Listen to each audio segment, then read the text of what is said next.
Tampilkan.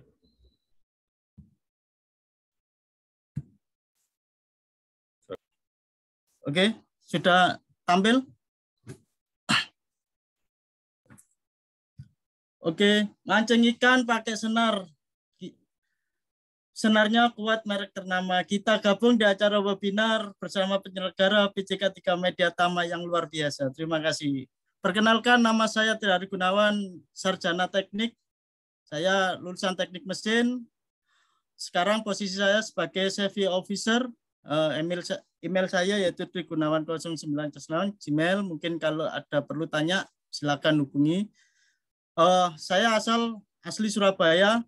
Ya, rumah saya dekat Suramadu. Ya, mungkin mau ke Surabaya silakan mampir, hubungi saya. Pelatihan yang pernah saya lakukan yaitu AK3 umum, sertifikat Kemenaker, ISO 9001, ISO 45001, ISO 14001, ISO 31000.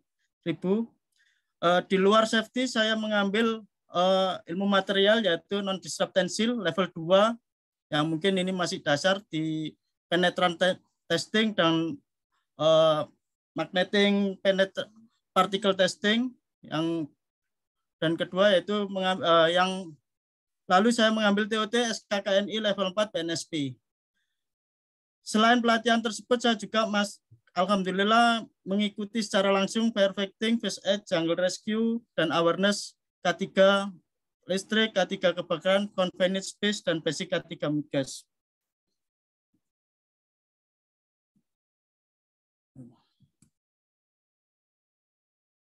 Oke, dasar hukum yang kita gunakan yaitu Undang-Undang Nomor 1 Tahun 1970, Pemenaker Nomor 5 Tahun 2012 tentang SMK 3 dan ISO 45001. Tujuan dan sasaran pelatihan CSMS. Ya, ini yang sering dilakukan yaitu untuk user. Ketika untuk personil user, apa yang didapat dengan adanya CSMS ini? Untuk personil user, khususnya yang di bidang K3, bisa memberikan kemampuan kepada personil user dalam menguji atau menyeleksi kontraktor, memonitoring pelaksanaan proyek, dan meninjau proyek yang telah selesai berdasarkan kinerja K3L atau yang mereka usulkan dan sesuai level dan resiko. Yang didapat juga untuk personil K3, yaitu terutama untuk kontraktor, memberikan kemampuan personil kontraktor dalam pengembangan, pembuatan, dan implementasi sistem manajemen keselamatan, kesehatan kerja, dan perlindungan terhadap lingkungan. Apa sih yang melatar belakangi adanya CSMS ini? Karena di perusahaan-perusahaan itu kan, khususnya di BUMN dan mungkin perusahaan-perusahaan besar yang mempunyai pekerjaan-pekerjaan yang mempunyai resiko, baik itu yang rendah maupun sampai yang tinggi, maka CSMS itu sangat diperlukan. Pertama, kontraktor merupakan unsur penting dalam perusahaan sebagai mitra yang membantu kegiatan operasi perusahaan. Di antaranya kontraktor bidang konstruksi, kontraktor jasa, kontraktor operasi. Di antara juga kontraktor itu ketika di lapangan itu banyak sekali terjadi kecelakaan. Rawan sekali dengan kecelakaan-kecelakaan yang karena kelalaian-kelalaian. Mungkin karena tenaga kerja yang bersifat sementara sehingga banyak sekali yang dilalaikan dalam khususnya di terkait K3. Terus apalagi pekerja kasar atau pendidikan yang rendah yang selalu direkrut oleh kontraktor. Ini yang salah satunya mengakibatkan banyak kecelakaan-kecelakaan kerja di lingkungan perusahaan tersebut. Tingkat disiplin dari pekerja yang kurang, karena pertama karena sifat pekerjanya kasar, sementara karena dia termasuk pekerja kasar atau pendidikannya yang rendah. Terus apalagi pemahaman K3 yang rendah, jadi kurangnya untuk disampaikan terkait K3 karena hanya mengejar profit, bahkan target yang harus diselesaikan. Karena kontraktor ini terlibat langsung dalam pelaksanaan pekerjaan sehingga lebih banyak terpapar bahaya.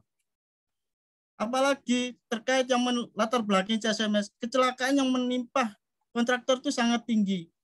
Sebagaimana setelah saya sampaikan di atas tadi itu, kelalaian dilakukan kontraktor itu sangat dapat menimbulkan bahaya bagi perusahaan dan dapat menimbulkan kecelakaan dan mempengaruhi kinerja perusahaan. Biasanya kalau sampai terjadi kecelakaan itu, yang ini sering terjadi, Bapak-bapak sekalian, yang Bapak Ibu yang ikut di webinar ini, yang sering terjadi itu perusahaan ini akhirnya mengeluarkan biaya untuk menutup dari kejadian tersebut, karena apa? Akan mengurangi kinerja pada perusahaan itu kalau sampai dilaporkan ke Disnaker setempat, apalagi sampai berusaha dengan pihak berwajib, kepolisian, itu akan dilakukan investigasi. Makanya terkadang perusahaan ini rugi, baik rugi secara material maupun operasional. Dan itu sangat-sangat mempengaruhi kinerja perusahaan di mana kontraktor tersebut melakukan pekerjaan. Yang ketiga, kontraktor itu harus dikelola dengan baik untuk menjamin keselamatan dalam setiap kegiatan kontraktor. Jadi terkait pengelolaan dalam hal apa ya, keselamatan terkait APD, apakah itu harus dilakukan baik dari perusahaan yang memberi pekerjaan ataupun kontraktor itu sendiri. Oleh karena itu, pengelola kontraktor melalui CSMS ini atau Contractor Safety Management System ini harus dilakukan. Sebetulnya apa sih CSMS itu? Kalau kita bisa kita terangkan, CSMS adalah suatu sistem manajemen untuk mengelola kontraktor yang bekerja di lingkungan perusahaan, khususnya dalam hal K3. CSMS juga merupakan sistem komprehensif dalam pengelolaan kontraktor sejak dalam perencanaan sampai pelaksanaan kerja. Apa sih maksud dan tujuan kita ini untuk belajar CSMS? Bapak Ibu sekalian yang hadir dalam acara webinar ini, pertama, meningkatkan perbaikan kinerja K3L secara berkesinambungan, baik bagi perusahaan dan kontraktor, dan mengatur program K3L yang efektif pada kontrak kerja nanti. Apalagi membantu kontraktor dalam mengatur program yang selaras dengan tuntutan perusahaan atau klien atau user yang memberi kerja, sehingga targetnya bisa tercapai, baik itu target kerja maupun target kecelakaan kerja, yaitu tidak adanya kecelakaan kerja, yaitu zero incident ya. Terus apalagi memfasilitasi hubungan antara kegiatan kontraktor dengan kegiatan perusahaan, klien atau user dengan subkon dan juga subkon. Apa sih tujuan CSMS itu? Yang pertama, untuk meyakinkan bahwa kontraktor yang bekerja di lingkungan perusahaan telah memenuhi standar dan kriteria K3 yang ditetapkan perusahaan. Dan sebagai alat untuk menjaga dan meningkatkan kinerja di lingkungan kontraktor juga. Untuk mencegah dan menghindari kerugian yang timbul akibat kerja untuk khususnya kontraktor itu sendiri. Perusahaan yang menerapkan CSMS, siapa sih perusahaan yang menerapkan CSMS itu? Ya, sistem ini dipakai tidak hanya kontraktor, tapi user sudah menerapkan itu duluan. Sehingga sebagai parameter itu nanti dalam pemilihan kontraktor dan pengawasan serta pelaksanaan proyek dan juga mengevaluasi pada saat proyek itu telah selesai. CSMS juga dapat dipakai oleh kontraktor utama apabila ingin mengelola subkontraktor mereka. Jadi dengan standar CSMS yang ditetapkan user ini juga bisa disampaikan kepada subkontraktor mereka yang ingin masuk pada pekerjaan itu. Seperti inilah. Kalau kita lihat perusahaan itu sebagai user. Sebentar. Perusahaan ini sebagai user. Nah, perusahaan user ini mempunyai main kontraktor utama sebagai yang akan mengerjakan proyek dari perusahaan induk. Terkadang karena kekurangan dari main kontraktor ini akhirnya disubkan lagi. Jadi masih punya subkontraktor sehingga akhirnya merekrut pekerja yang diinginkan sesuai bidang masing-masing. Nah, posisi CSMS pada aktivitas proyek. Ketika project owner atau pemilik perusahaan ini juga mempunyai pekerjaan yang ada di seperti ini. Ini risk dan hazard management. Jadi terkait aktivitas, konstruksi aktivitas terkait masalah resiko dan bahaya. Jadi dia harus memanajemen resiko-resiko yang ada di sini. Kontraktor juga sama. Dia akan melalui ini, risk dan hazard management ini. Subkontraktor juga sama, akan berada di sini. Nah, untuk mencapai ke sini, ini kan tujuannya yaitu salah satunya supaya tercapai accident free atau zero accident. Ini outputnya. Harapan terakhirnya ini dari setiap pekerjaan yang diberikan user. Untuk melakukan ini, inilah yang kita butuhkan, Contractor Safety Management System. Karena di dalam Contractor Management System ini ada komitmen dan kebijakan manajemen terkait K3, ada aktivitas terkait resiko, penilaian resiko, terus ada aktivitas yang aman, yaitu kita mungkin dengan prosedur-prosedur dan IK-IK. Yang terakhir yaitu ada penggunaan APD yang layak dan standar. Nah, ini kita sekarang masuk ke poin yang luar biasa ini. Ini tahapan CSMS, di mana teknik itu. Tahapan CSMS ini ada dua bagian. Tahapan pertama yaitu administrasi, dan tahapan yang kedua itu pelaksanaan. Nah, ini tahapan administrasi, kita membuat penilaian risiko. Habis itu sama user biasa dilakukan kualifikasi atau diverifikasi, habis itu diseleksi. Kalau di-approve, kita bisa mengimplementasikan. Nah, untuk mencapai itu ini yang namanya CSMS ini. Jadi project apa yang nanti kita lakukan asesmen ini, sehingga ketika mau mengimplementasikan, disinilah nanti dari kontraktor-kontraktor yang ada itu masuk. Karena dari penilaian itu dia akan masuk di level yang mana. Apakah level yang rendah dengan resiko rendah, apakah masuk di resiko yang sedang atau medium, apalagi masuk di resiko yang tinggi, bahkan sampai yang tingkat tinggi yaitu level ekstrim. Itu makanya dengan CSMS ini bisa ketahuan untuk kontraktor-kontraktor yang akan ikut di perusahaan. Ketika kita sudah melakukan itu, persiapannya ini, ketika kontraktor itu akan menuju user akan memberikan sebagai apa ya, ini namanya penilaian ya. Jadi kita harus mengumpulkan beberapa dokumen sebagai tahap penilaian. Pertama ini tahap penilaian resiko, yaitu untuk mengetahui tingkat risiko suatu pekerjaan yang akan diserahkan ke kontraktor untuk menyesuaikan potensi bahaya dengan kemampuan kontraktor menjalankan pekerjaan yang aman. Yang aman gimana? Ini nanti ketahuan dari proses tahapan administrasi ketika kontraktor atau subkon akan mengumpulkan dokumen-dokumen itu.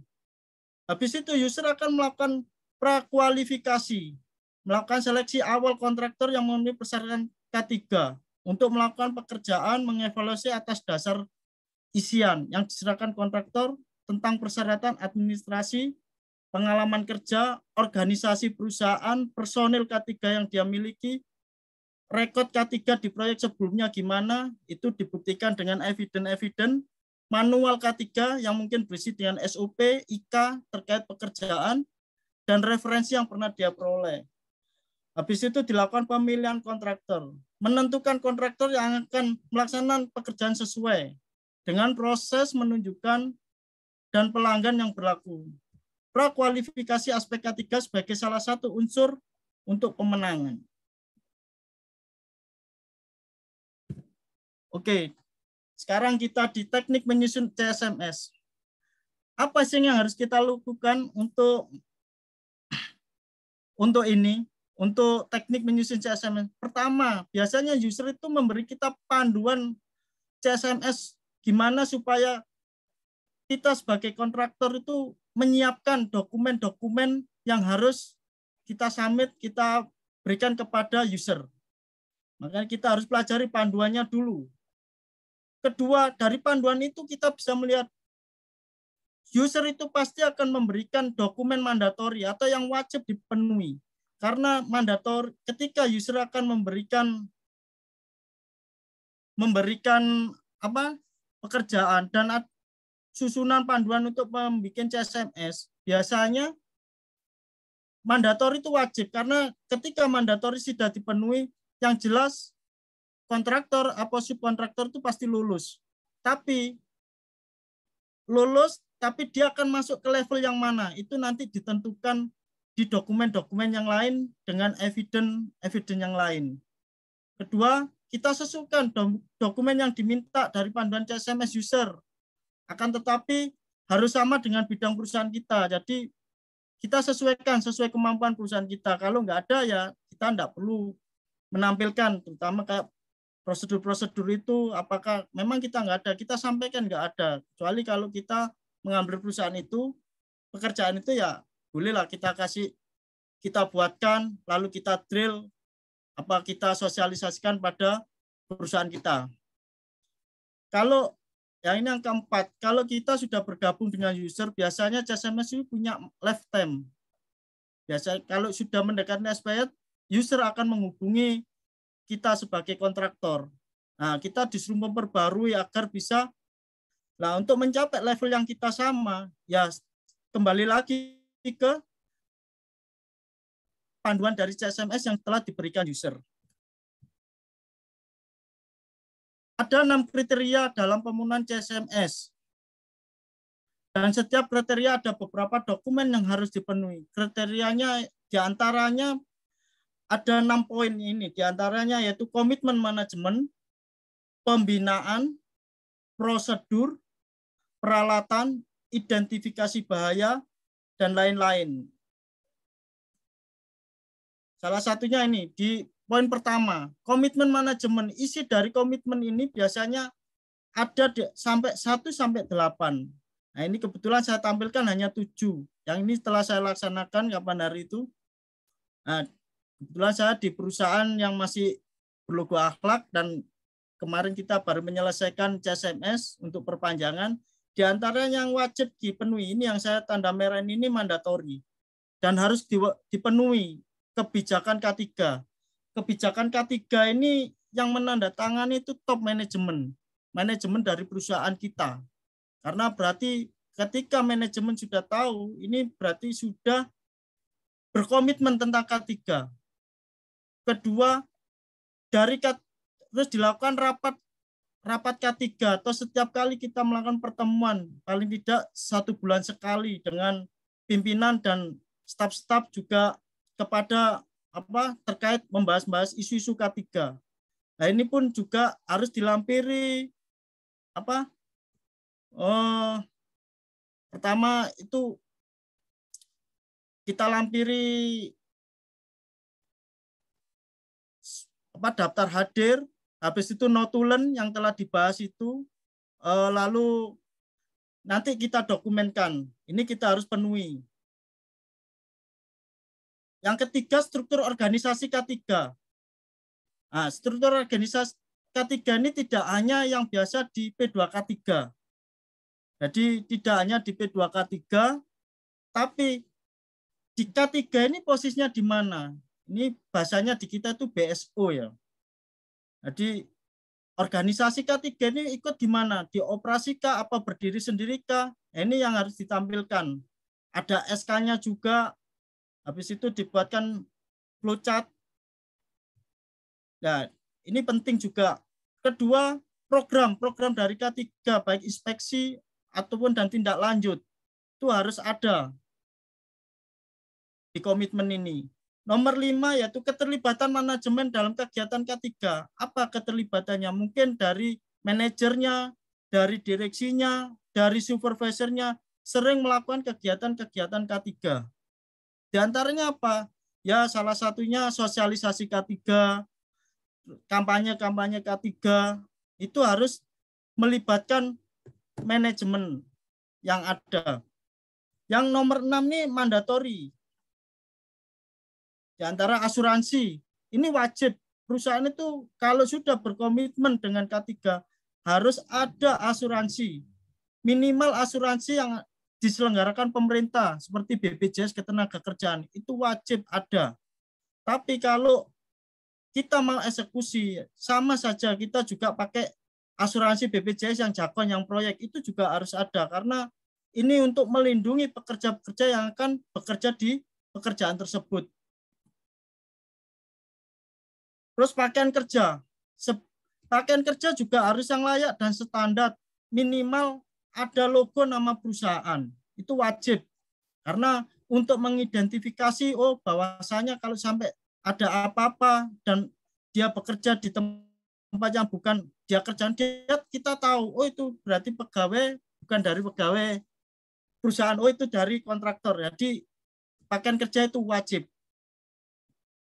Nomor 2 yang ada di CSMS itu yaitu pembinaan. Apa sih isi dari pembinaan itu? Pembinaan bisa juga program kampanye. Apa program kampanye itu?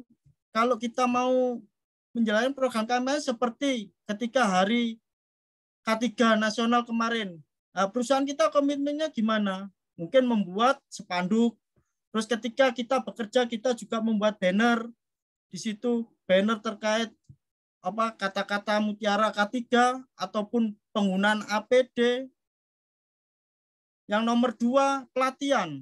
Pelatihan tentang HSI. Pelatihan ini bisa tidak harus dengan PJK3, tapi bisa dari safety officer memberi pelatihan kepada pekerja-pekerja yang bekerja di lingkungan tersebut atau pekerja di perusahaan pemahaman terkait K3, sehingga dia bisa bekerja dengan safe, dia bisa menganalisa terkait bahaya pekerjaan, bisa menganalisa terkait sumber-sumber bahaya, itu yang perlu dilakukan. Dan semua itu dibuktikan, didokumentasikan. Kalau pelatihan ya dibuatkan daftar hadir, dibuatkan evidence foto. Itu. Nomor 3, program orientasi karyawan baru. Setiap karyawan baru, baik di subkon, kontraktor maupun di user, kita harus buatkan program. Salah satunya kalau saya ini biasanya saya gunakan form yang berisi fakta integritas, di situ isinya terkait masalah-masalah yang berkaitan K3 dan kerja. Yang keempat, sertifikasi AK3 umum minimal harus ada dalam setiap proyek yang akan dilakukan oleh kontraktor itu. Yang ketiga, salah satu dalam menyusun dokumen, yaitu prosedur. Saya yakin setiap kontraktor, subkon, bahkan user itu punya prosedur dalam pekerjaan. Dalam setiap kegiatan itu mempunyai prosedur. Tapi ada prosedur-prosedur yang memang harus ada kalau kita di CSMS itu. Yang pertama itu terkait PPGD ini, penanganan pertama gawat darurat atau yang biasa kita sebut emergency response plan. Itu harus ada. Kedua, prosedur terkait larangan merokok dan minuman-minuman beralkohol. Itu biasanya harus dia ada. Kalau prosedur larangan ini tidak ada, kita bisa pakai peraturan perusahaan. Jadi kemarin ketika saya di asesmen itu terkait CSMS ini, saya tidak menggunakan prosedur, tapi saya menggunakan peraturan yang dimana peraturan di dalamnya itu ada larangan merokok dan minuman beralkohol ini. Yang ketiga, harus adanya IKA pekerjaan, IKA terkait alat yang akan kita gunakan kerja. Itu kita harus gunakan. Katakanlah contoh dalam pekerjaan kita mengelas, kita buatkan IKA teknik pengelas itu gimana, awalnya gimana, itu harus minimal 2 dari peralatan yang kita gunakan nanti di pekerjaan tersebut. Sebelum memulai, ya ini juga JSA. Sangat penting, karena ketika kita akan diberi job, JSA ini perlu kita bikin. Nah, ini juga salah satu yang harus kita penuhi dalam teknik menyusun CSMS ini, Job Safety Analysis. Nomor 4, yaitu prosedur pelaksanaan kerja. Prosedur pelaksanaan kerja ini ya salah satunya yang kita pakai gitu. Ya contoh tadi yang saya sampaikan seperti mesin las, mesin gerendra, itu kita buatkan prosedur. Prosedur yang aman untuk pengguna, baik dan orang lain, dan juga untuk alat itu sendiri. Kita harus membuat itu. Yang kelima, prosedur hot work atau pekerjaan panas. Ini biasanya ada dalam setiap subkon apa kontraktor, dan mungkin di user itu selalu ada namanya prosedur hot work ini. Dan juga prosedur bekerja di tempat tinggi itu juga ada. Prosedur confined space mungkin itu tergantung kebutuhan juga, tapi alangkah baiknya kita buatkan. Prosedur isolasi. Isolasi ini yang biasa kita kenal dengan LOTO, yaitu lockout, takeout. Ini berkaitan dengan kelistrikan biasanya. Masih banyak prosedur-prosedur yang lain yang harus kita lakukan, kita buat, itu sesuai pekerjaan yang akan kita ambil. Tapi mendingan kita bikinkan aja, seperti itu sih. Harapan saya seperti itu. Jadi dari prosedur IKA yang kita buatin, andaikan saja kita tidak sosialisasikan gimana. Karena tuntutan dari user itu biasanya, mana buktimu dari prosedur ini sudah kamu sosialisasikan. Yaitu lagi dengan adanya kita drill, dengan ada tanda daftar hadir dan bukti eviden. Tapi kalau nggak ada gimana tekniknya? Nah, ini yang terkadang bingung. Kalau kita nggak drill apa gimana? Ya salah satunya ya kita pekerjaan sudah kita lakukan, kita foto, kita lampirkan sebagai eviden ketika kita di asesmen. Ketika kita mau mengajukan CSMS, hanya itu yang bisa dilakukan. Supaya proses itu bisa berjalan. Yang keempat ini peralatan. Peralatan apa saja?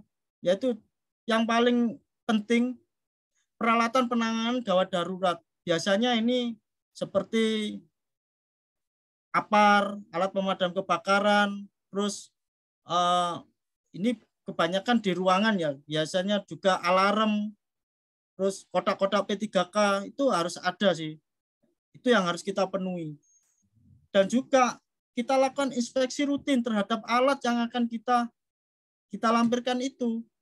Nah, kita buatkan setiap bulan kita inspeksi, kalau tidak ada kita isi lagi, kalau sudah expired kita ganti. Yang keempat APD. APD yang digunakan terkait pekerjaan akan kita terima. APD-nya yang standar, yang sesuai dengan keinginan user, itu yang harus kita penuhi. Dan jangan APD yang mungkin harganya murah. Ya ini kalau kita bicara profit pakai APD terserah lah. Tapi kita lihat resikonya juga. Karena banyak kontraktor subkon itu yang penting pemenuhan sehingga tidak safe untuk pekerjanya. Nah nanti setelah itu nomor 4 kita bikin SOP penggunaan APD. Ini bisa kita drill aja. Kita sosialisasikan atau enggak ketika teman-teman bekerja dengan penggunaan kita foto sebagai lampiran dari SOP kita.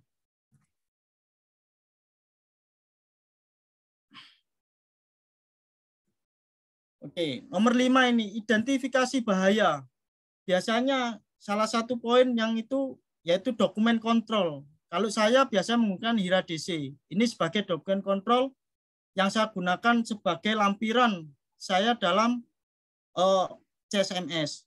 Yang keempat ini biasanya kegiatan lain-lain. Lain-lain di sini perusahaan kita itu selain yang sudah kita lakukan, setelah yang kita implementasikan di atas itu, apa yang kita lakukan di luar dari implementasi K3 yang kita rencanakan itu. Dan semua itu ketika kita mau mengajukan paling tidak 1 tahun sebelumnya, katakanlah ini 2022, kita pengajuan CSMS atau ikut tender. Paling tidak kegiatan-kegiatan 2021 yang kita tampilkan untuk evidennya. Kalau tidak ada kita sosialisasi, ya kita gunakan yang pekerjaan sudah kita lakukan. Nah ini, sehingga ketika mandatori sudah kita penuhi yang sudah saya sampaikan tadi, user akan menerima penilaian kontraktor atau subkon itu masuk di mana, di resiko yang mana. Karena di selain resiko yang akan diberikan itu juga berdampak pada kontrak nilai yang akan diberikan pada subkon ataupun kontraktor. Kalau nilainya rendah, berarti yang penting mandatorinya ini harus lulus ya. Ini mandatori harus lulus. Nah, kalau rendah ya nilainya rendah, yang resikonya kecil. Kalau medium mungkin 30-50% dari penilaian tadi, itu mungkin nilainya agak naik. Ketika tinggi, ini sudah juga nilainya bertambah lagi. Tapi ketika S-train ini sudah tidak main-main. Dari SOP itu mungkin banyak tidak sesuai, banyak yang harus kita buat. Dan ini sangat kompleks sekali dan harus kita penuhi semua apa yang ada itu. Dan benar-benar kita implementasikan ketika kita mendapatkan nilai, ketika mendapatkan kontrak dari pekerjaan itu. Oke, jalan-jalan ke Cikini cukup sekian materi hari ini. Terima kasih. Mungkin saya terlalu cepat dalam penyampaian. Ini agak. Terima kasih. Oke, baik, luar biasa. Terima kasih Pak Tri Hari Gunawan telah menyampaikan materinya. Baik, ini sudah banyak nih yang nanya nih Pak Tri di kolom Q&A ya. Jadi siap. Kita nanti akan diskusi bareng-bareng. Tapi sebelum kita diskusi dan menjawab pertanyaan, saya mau memberi informasi buat teman-teman semuanya. Saya akan share screen terlebih dahulu. Oke. Ya. Teman-teman semuanya sudah tampil ya. Nah, buat teman-teman yang belum menginstal aplikasi Mika Pro, silahkan bisa diinstal terlebih dahulu. Dan buat teman-teman yang ingin bertanya, silahkan bertanya dulu sambil memikirkan pertanyaannya ya. Nanti sambil diskusi kita bareng, silahkan diketikkan pertanyaannya di kolom Q&A. Nah, teman-teman semuanya, pastikan teman-teman sudah mensubscribe channel YouTube-nya Kak Cideni, karena selain di aplikasi Mika Pro, teman-teman bisa mengakses video-video pelatihan yang ada di Mediatama, di webinar kolega Mediatama, bisa diakses juga di YouTube-nya Kak Cideni. Untuk yang minggu lalu dan juga hari ini, kita akan upload juga di channel YouTube-nya Kak Cideni, dan juga di aplikasi Mika Pro ada di menu video pelatihan. Klik aja, nanti pilih lagi yang soft skill, lalu kolega. Nah, kemudian teman-teman, jangan lupa klik loncengnya supaya tidak ketinggalan video-video terbaru dari channel YouTube-nya Kak Cideni.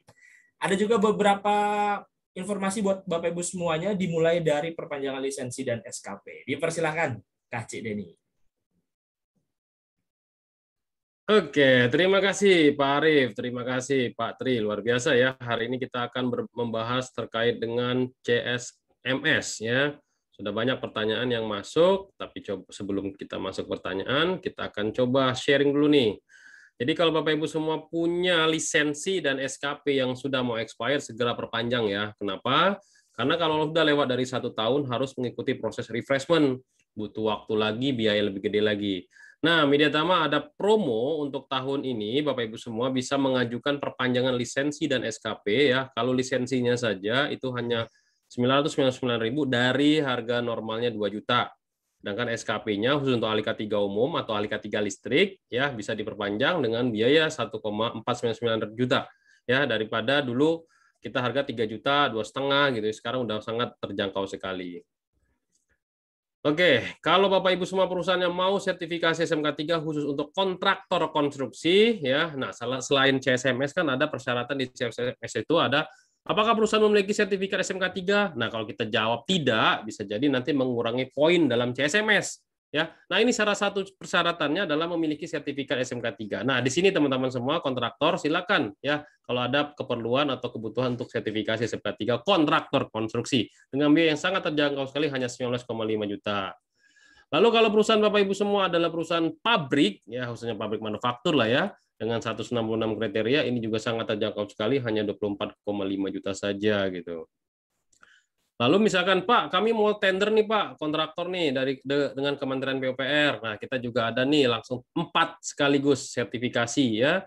9.001, 14.001, 45.001 dan SMK 3. Nah, ini sangat terjangkau sekali ya, sangat terjangkau ya. Nah, kalau Bapak Ibu semua tertarik ini pengen bergabung juga di komunitas K3, nah harus juga kita punya sertifikasi kompetensi. Dalam hal ini adalah ahli K3 umum. Ahli K3 umum ini paling banyak dicari ya dari Jobstreet, JobsTV, LinkedIn. Nah, ini teman-teman bisa ikut yang bulan Maret. Nah, ini kemungkinan adalah pelatihan terakhir sebelum kita puasa dan Lebaran, karena Kemenaker akan menutup semua pelatihan itu 2 minggu sebelum Lebaran dan 2 minggu setelah Lebaran ya. Jadi ini kesempatan terakhir nih teman-teman semua ya. Ini aja sudah sisa berapa lagi? Sisa 9 seat lagi ya. Silakan daftar sekarang ya. Lalu kalau Bapak Ibu semua pendidikannya bukan D3, bisa juga yang ikut yang BNSP-nya dan namanya operator K3 umum, ya. Dan juga kalau kita sudah punya sertifikasi ahli K3 umum, ikut yang auditor juga. Nah, ini yang akan kita undi, ya. Akan kita cari pemenangnya nanti setelah session ketiga sebelum penutupan. Bapak Ibu semua, kita akan putar ya untuk siapa menjadi pemenangnya siang ini, ya. Ini kalau Bapak Ibu semua mau ikut nih, lumayan nih, ya biayanya 4,5 juta, ya. Nah, kalau Bapak Ibu semua pendidikannya SMA, bisa juga ikut yang teknisi K3 listrik. Ini juga dipakai nih untuk tender nih, ya. Atau juga yang kalau pendidikannya minimal D3, bisa juga nih ikut yang ahli K3 listriknya. Karena PLN, Kogindo Daya Bersama, Indonesia Power, ya, terus dan perusahaan BUMN lain, kalau mau mencari kontraktor harus punya kompetensi ahli K3 listrik, khususnya untuk pekerjaan-pekerjaan di atas 200 kV ampere, ya. Nah, kalau kontraktor konstruksi juga diwajibkan nih ahli muda K3 konstruksi, apalagi kalau tendernya di Kementerian PUPR, pasti ini diminta. Nah, ini sangat memungkinkan sekali dari segala jurusan ataupun segala provinsi, kota. Nah, kenapa? Karena ahli muda K3 konstruksi trainingnya online, full online, ya. Prakteknya pun full online. Nah, jadi semua bisa dilakukan. Ini juga ada harga early bird-nya. Ini sangat murah sekali nih ya. Sangat terjangkau sekali, masih ada harga early bird-nya dan diskonnya sampai dengan sekian juta ya, bisa 3 jutaan aja nih. Nah, kalau Bapak Ibu semua melakukan perencanaan, nah ikut yang supervisor. Tapi kalau misalkan yang melakukan, ikut teknisi. Nah, itu bedanya ya antara supervisor peranca sama teknisi K3 peranca ya. Waktunya juga berbeda. Ada yang 5 hari, ada yang cuma 4 hari. Nah, ini sangat penting juga nih kalau Bapak Ibu semua mengawasi bidang K3 konstruksi khususnya di bagian peranca. Kalau kita juga tergabung di dalam tim tanggap darurat, ikut juga nih yang petugas pran kebakaran, khususnya yang kelas D, ya, atau juga ikut yang petugas P3K. Nah, ini pasti diwajibkan, apalagi kalau perusahaan Bapak Ibu semua hendak sertifikasi SMK 3. Nah, ini juga nih yang ditunggu-tunggu dari kemarin-kemarin, udah 1 tahun yang lalu kita merencanakan nih pelatihan sertifikasi BNSP. Aduh, saya itu udah banyak banget yang nge-WA tuh, kapan Pak, kapan Pak? Ini dia kita buka nih ya. Pelaksanaannya itu tanggal 4 sampai dengan 6 April ya 2022 untuk pelatihannya. Lalu pemberkasan untuk portofolio itu 7 sampai 11. Uji kompetensinya itu tanggal 15 dan tanggal 16. Nah, kita buka ada 2 skema. Skema 3 itu ahli muda instruktur muda atau trainer muda. Kalau skema 4 itu instruktur atau trainer madya. Nah, syaratnya kalau yang muda boleh pendidikan SMA, tapi kalau udah madya itu pendidikan minimal D3 dan punya pengalaman ya minimal 3 tahun di bidang mengajar ya. Nah, ini juga masih ada harga early bird-nya kalau nggak salah ya. Nah, masih ada nih kalau nggak salah ya, masih ada nih tanggal 25 Maret. Yuk ikut sini nih yuk. Kalau teman-teman mau jadi trainer K3, pastikan punya sertifikat kompetensi TOT, Train of Trainer. Nah, kalau sekarang bahasanya udah diganti jadi trainer muda ataupun trainer madya. Ada yang juga yang tanya tadi pagi, Pak, saya mau jadi trainer utama. Harus madya dulu, baru bisa utama. Ya, nggak bisa langsung loncat ke utama. Dan utama pun harus punya jam terbang sekian tahun mengajar, minimal 5 tahun. Dan itu pelatihannya tatap muka, full tatap muka. Sedangkan kalau muda madya, diperbolehkan untuk full online. Ujian sertifikasinya juga full online. Asesmen juga full online. Ya, sangat memungkinkan sekali. Oke, nah Pak, saya mau cicilan Pak, gimana? Nah, ada solusinya nih, cicilan kita bisa menggunakan Tokopedia dengan menggunakan kartu kredit, ya, cicilan 0%. Atau kita ada funding namanya EduFund, teman-teman yang sudah kerja bisa mengajukan untuk cicilan 3 bulan, 6 bulan, atau 12 bulan, ya, asalkan teman-teman sudah bekerja. Kalau belum kerja, kebanyakan ditolak nih untuk cicilan yang versi EduFund, bukan versinya Tokopedia, ya. Nah, kalau teman-teman juga bertanya, Pak, itu training K3 langsung kerja, emang Mediatama menyediakan menyalurkan pekerjaan? Nah, kalau saya ditanya kayak gitu, saya tanya balik, apakah kampus Bapak Ibu semua langsung menyalurkan pekerjaan ketika kita selesai dari kuliah? Kan enggak, ya. Rata-rata setelah selesai kuliah, sarjana, kampus-kampus itu mengadakan job fair, ya, agar para alumni itu terserap. Nah, sama seperti Mediatama, ketika para alumninya sudah menyelesaikan proses pelatihan, kita minta semuanya mengupload ataupun mengapply ya ada lowongan kerja di www.mediatama.co.id. Silakan dibuka di sana, ada menu karir ya. Di situ kita banyak sekali ya, ratusan perusahaan yang sudah kerjasama dengan Mediatama ya. Kalau ada lowongan kerja kita share di sini. Termasuk teman-teman semua, misalkan ya ada Pak di perusahaan saya ada ada lowongan kerja nih ya, silakan Bapak Ibu semua masuk ke Mediatama.co.id, upload informasi itu, jadi nanti akan banyak sekali yang akan melamar ke perusahaan Bapak Ibu semua. Dan itu gratis ya. Kalau Jobstreet, JobsDB mungkin ada yang berbayar. Kalau kita kan gratis, full gratis. Ngelamar gratis, memberikan info juga gratis. Nah, kalau mau melamar kerja kan butuh CV, kurikulum vitae ya. Kita ngetik lewat Word. Nah, sekarang kita sudah ada yang namanya Mika Pro, teman-teman, di bagian tombol kanan atas. Ada tombol pembuatan CV secara online. Silakan saja masukkan semua datanya, lalu next, lalu pilih template-nya, dan unduh CV-nya, langsung jadi CV tersebut bisa kita pakai untuk apply lowongan kerja. Oke, silakan Pak Arif dilanjutin. Nah, lanjut lagi, kita akan bagaimana caranya untuk mendapatkan uang saku sebesar 3 juta per bulan. Caranya gampang banget, teman-teman. Masuk aja di pasukan reseller Mediatama. Caranya gampang banget, teman-teman, dan tentunya ada di aplikasi Mika Pro. Yang pertama adalah teman-teman silahkan buka di menu profile. Kemudian ada menu referral. Silahkan diklik dan nanti akan muncul kode referralnya ini. Nah, untuk apa ya kode referral ini? Kode referral ini digunakan ketika ada teman kita atau ada teman kantor kita yang ingin melakukan sertifikasi, misalkan ahli K3 umum gitu ya. Nah, ingin melakukan sertifikasi pelatihan di Mediatama, boleh banget. Jangan lupa teman-teman, silahkan masukkan kode referral ini di kolom kode referral yang tercantum pada saat melakukan pemesanan.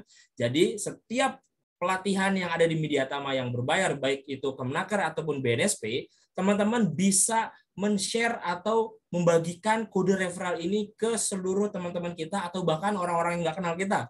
Ini nanti teman-teman bisa mendapatkan fee sales sebesar 5% dari harga pelatihannya. Kalau harganya 6 juta dikali 5% untuk satu orang berarti 300.000. Itu satu orang. Ya, kalau misalkan ada teman satu kantor misalkan 10 orang, 3 juta kita udah dapat, teman-teman.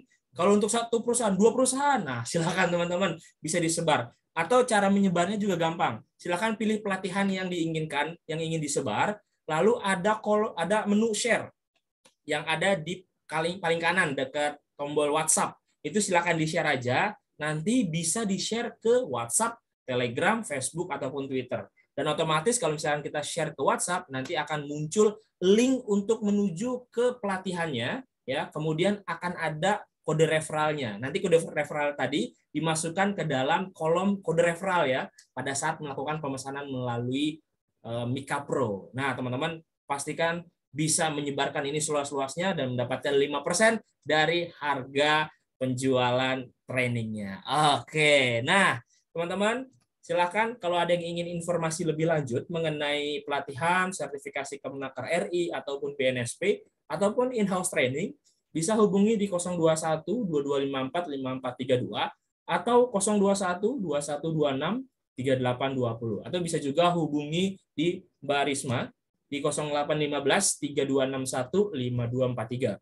Pastikan teman-teman juga sudah memfollow Instagramnya @mediatama dan juga Facebook Tama Mediatama Sertifikasi, dan juga channel YouTube-nya Kaci Deni di subscribe, dan juga TikTok-nya @kacideni. Dan untuk teman-teman yang ingin kerjasama sebagai sponsor untuk produk-produk K3 seperti APAR, kotak P3K, dan APD, silakan hubungi 021 2254 5432. Atau jika ada yang ingin sharing ilmu ya di kolega dan mendapatkan passive income di kolega seperti Pak Tri Hari Gunawan pada hari ini, kami membuka kesempatan buat instruktur bergabung di komunitas instruktur Mediatama 2022. Silakan WhatsApp aja ke 0822 111 30869. Oke, teman-teman semuanya, ini sudah makin banyak pertanyaannya nih Pak Denny dan Pak Tri. Kita akan sama-sama langsung sapu bersih ya pada kesempatan hari ini. Silakan Pak Denny dan juga Pak Tri untuk mensapu bersih. Silakan Pak Tri untuk menyalakan kameranya kembali. Waduh, ini banyak banget pertanyaan, ada 22, tadi 25 ya. Beberapa saya sudah jawab nih ya. Oke, mungkin kita mulai dengan Pak Riptiawan Lukito. Nah, beliau bertanya nih, kalau untuk persyaratan tender kontrak operasional dan maintenance, salah satu syarat utama adalah HSE plan, baik dalam CSMS. Ya, mohon sarannya apa saja HSE plan yang baik supaya bisa lolos dalam tender. Nah, mungkin Pak Tri bisa memberikan tips-tipsnya supaya bisa lolos untuk CSMS itu apa saja nih trik-triknya nih. Nah, itu dari Pak Ritiawan nih. Silakan, Pak. Baik, terima kasih Kasih Denny atas luar biasa di pertanyaannya. Trik-triknya Pak, yang pertama yaitu yang sudah saya sebutkan tadi ya. Kita dari user itu biasa ngasih panduan. Itu yang pertama kita harus pegang. Jadi ketika kita katakan ikut CSMS ataupun HSE plan, itu user pasti ngasih buku panduan. Nah, seperti saya punya sih contoh ya, ini coba saya share screen ya ini. Nah, boleh. Bentar.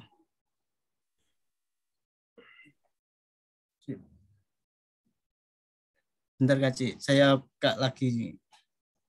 Oke, sambil menunggu Pak Tri, Bapak Ibu semua silakan untuk mengabsen ya. Absen sudah di-share di bagian kolom chat. Pastikan Bapak Ibu semua absen. Ya, kalau nggak absen, walaupun sudah daftar ikut webinar, sudah pesan e-certificate, kalau nggak absen, kita nggak tahu kalau Bapak Ibu semua hadir dalam webinar. Ya, bisa dianggap nanti tidak bisa keluar e-certificate-nya. Silakan di absen. Absen ada di kolom chat. Lagi loading ini Pak Tri.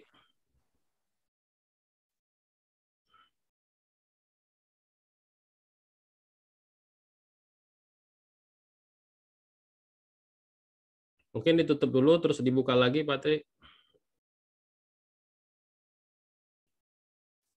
Oke, masuk lagi, buka lagi.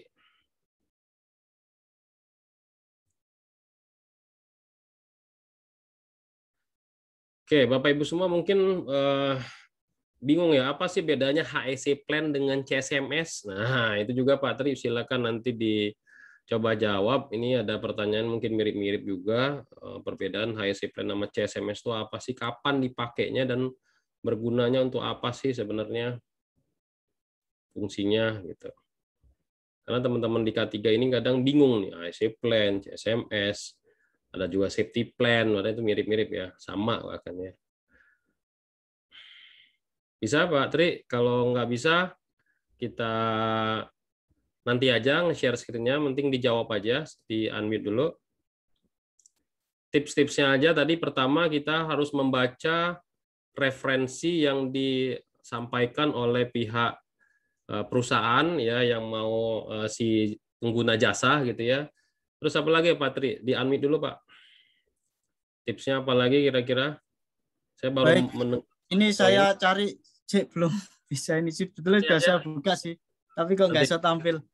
Tapi ya itu tadi, kalau HSE plan pasti user tuh ngasih panduan. Jadi selama ini saya juga selain CSMS itu kan karena kita mau masuk ya, kata kita ikut tender ya gitu. Nah, itu biasanya dokumen awal sehingga kita masuk di level mana itu kita baru nyerahkan CSMS. Nah, itu biasanya user itu mesti mengasih panduan. Ya kayak saya sendiri di lingkungan PJB, karena kami kan masih satu garis ya. Jadi kita ini termasuk dianggap kontraktor dari PJB Group kan gitu. Nah, kayak kemarin kan kita habis itu masa CSMS kita perpanjang. Nah, kita harus masukkan dokumen di PJB itu mengasih panduan yang harus kamu penuhi ini gitu Kak Cideni. Jadi poinnya adalah ketika kita mau menyerahkan dokumen CSMS, kita baca dulu detail panduan dari PJB ya, khususnya PJB ya. Kalau Bapak kan ikut pengguna jasa perusahaan Bapak adalah PJB. Jadi PJB memberikan referensi dulu, panduan dulu ya kan, apa saja yang harus diisi, lalu kita lengkapi dokumen itu baru disubmit ke mereka. Betul. Gitu ya, Pak ya. Setelah itu betul, mereka akan mengkoreksi, Pak, mengkoreksi. Nah, apakah nanti pada saat dikoreksi ternyata masih ada kekurangan, kita masih boleh submit atau langsung dinilai oleh mereka itu, Pak? Oke, bisa. Jadi biasanya itu kan kita ketika sudah submit dokumen-dokumen itu nanti diverifikasi sama beliau. Kalau kita memenuhi, dia akan dicentang sesuai. Tapi kalau kita dapat note, catatan, untuk memenuhi dari itu. Kalau memang nggak bisa, nanti ada terakhir yaitu di assessment. Nah, ketika assessment itu bisa online, offline juga bisa dari dokumen yang kita submit. Misal yang kita disuruh tambahan kan, biasanya kan kita untuk nambah itu dokumen yang itu kurang, yang tidak sesuai, itu kan kita suruh nambahin. Biasanya itu diminta saat assessment. Apakah betul, walaupun prosedurnya ada, tapi implementasinya gimana? Apa sudah di drill? Apa kalau tidak di drill ya sudah dikerjakan nggak di lapangan itu? Paling nggak ada dokumen. Ya, kayak kemarin saya sama seperti itu sih Kak Denny.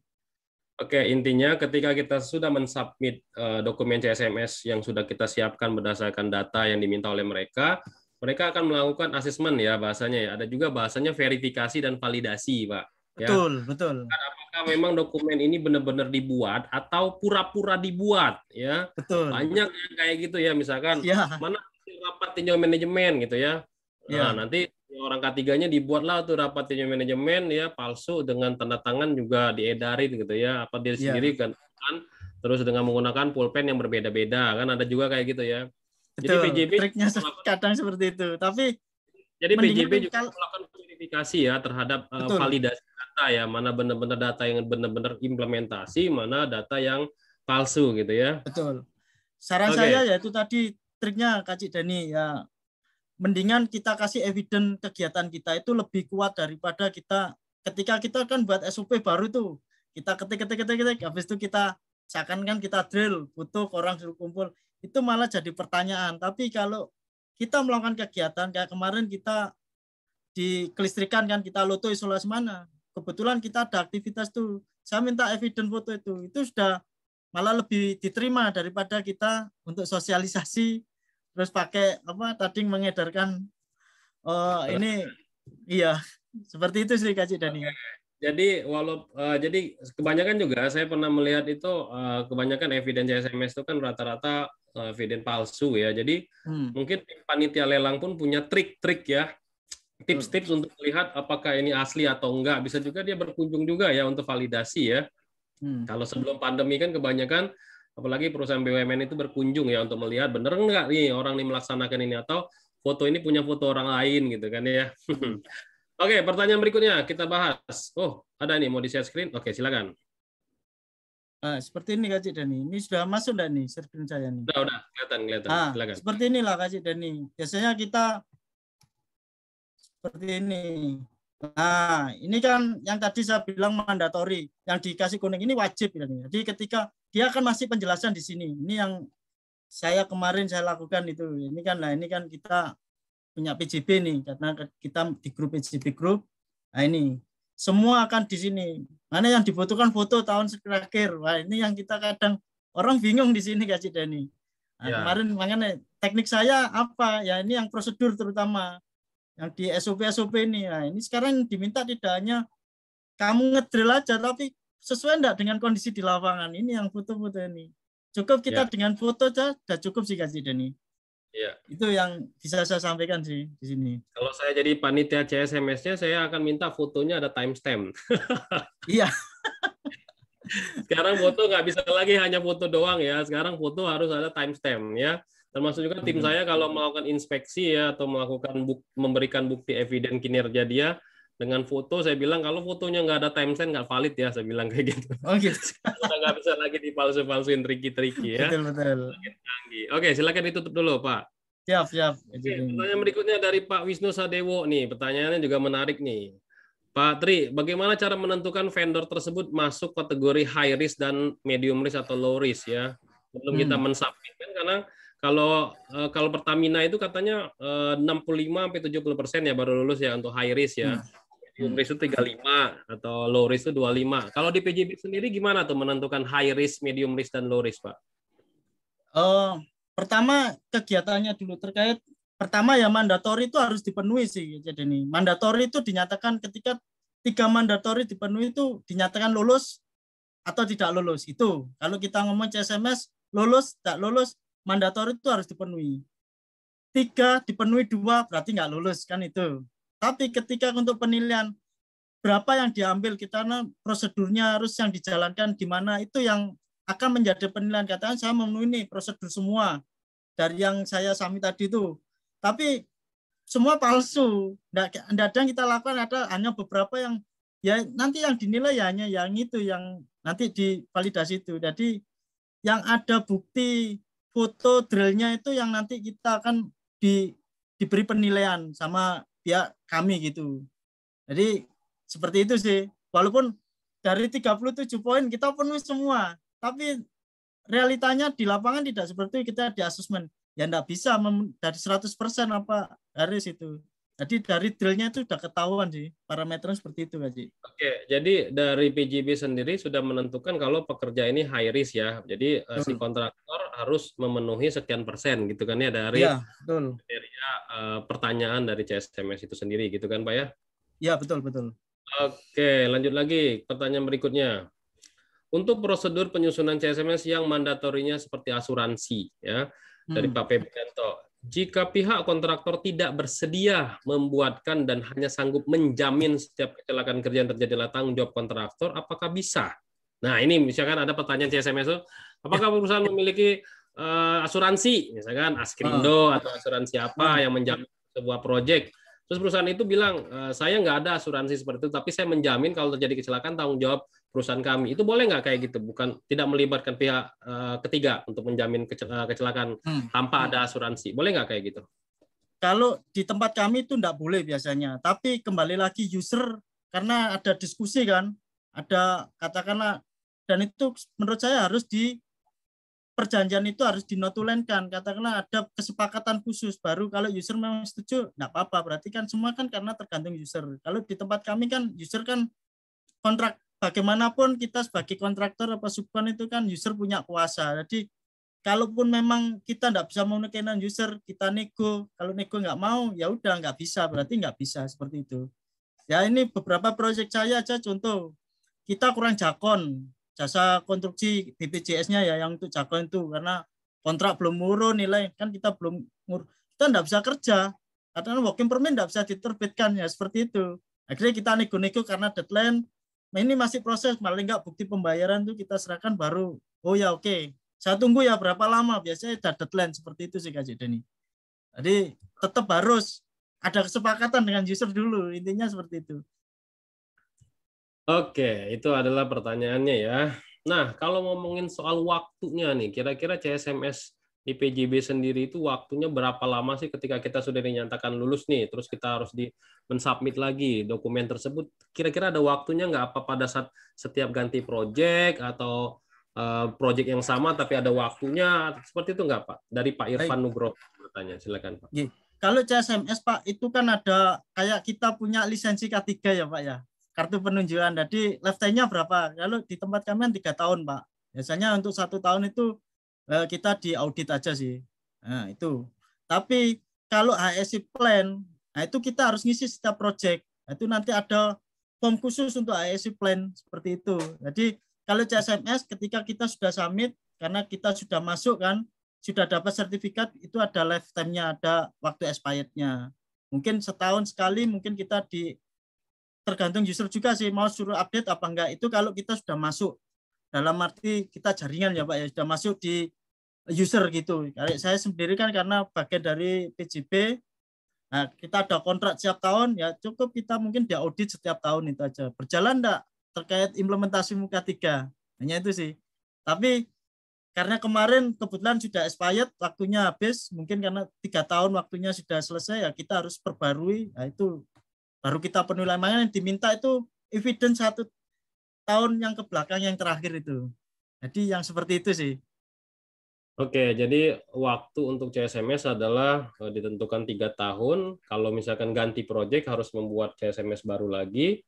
Dan ketika ada perubahan-perubahan, CSMS harus di-update sesuai dengan pekerjaannya gitu Pak ya, atau teknologi yang. Oke, betul. Itu ya Pak ya.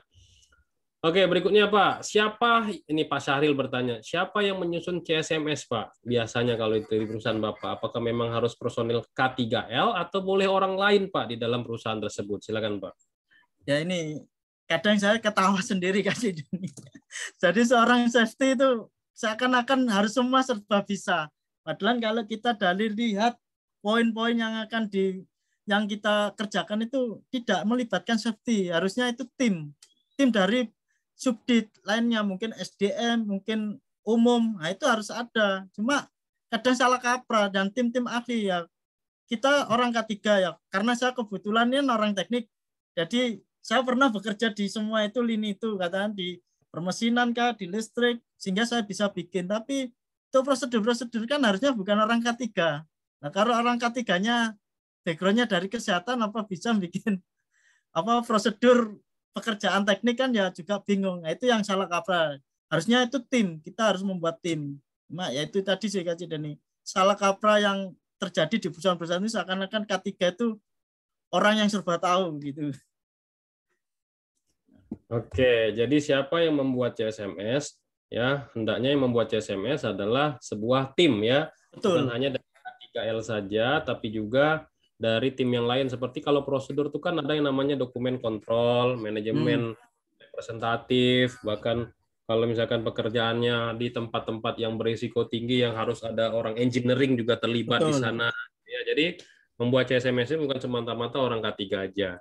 Ya, makanya orang K3 kita balik nih Pak, orang K3 jangan hanya bekerja di K3 saja. Maksudnya gimana? Dia harus juga dapat ilmu mutu, quality, dapat ilmu lingkungan, dia juga harus terlibat dalam proyek supaya dia tahu mana saja critical point atau pekerjaan-pekerjaan yang memang berisiko terjadinya kecelakaan. Supaya apa? Pada saat ngerjain CSMS dia bisa nyambung, jangan sampai kerja orang K3 hanya memberikan ini loh stop card gitu ya, orang nggak bisa kerja padahal perusahaan ditargetkan progres, ditargetkan production, itu kadang berantem tuh orang K3 sama orang produksi ya.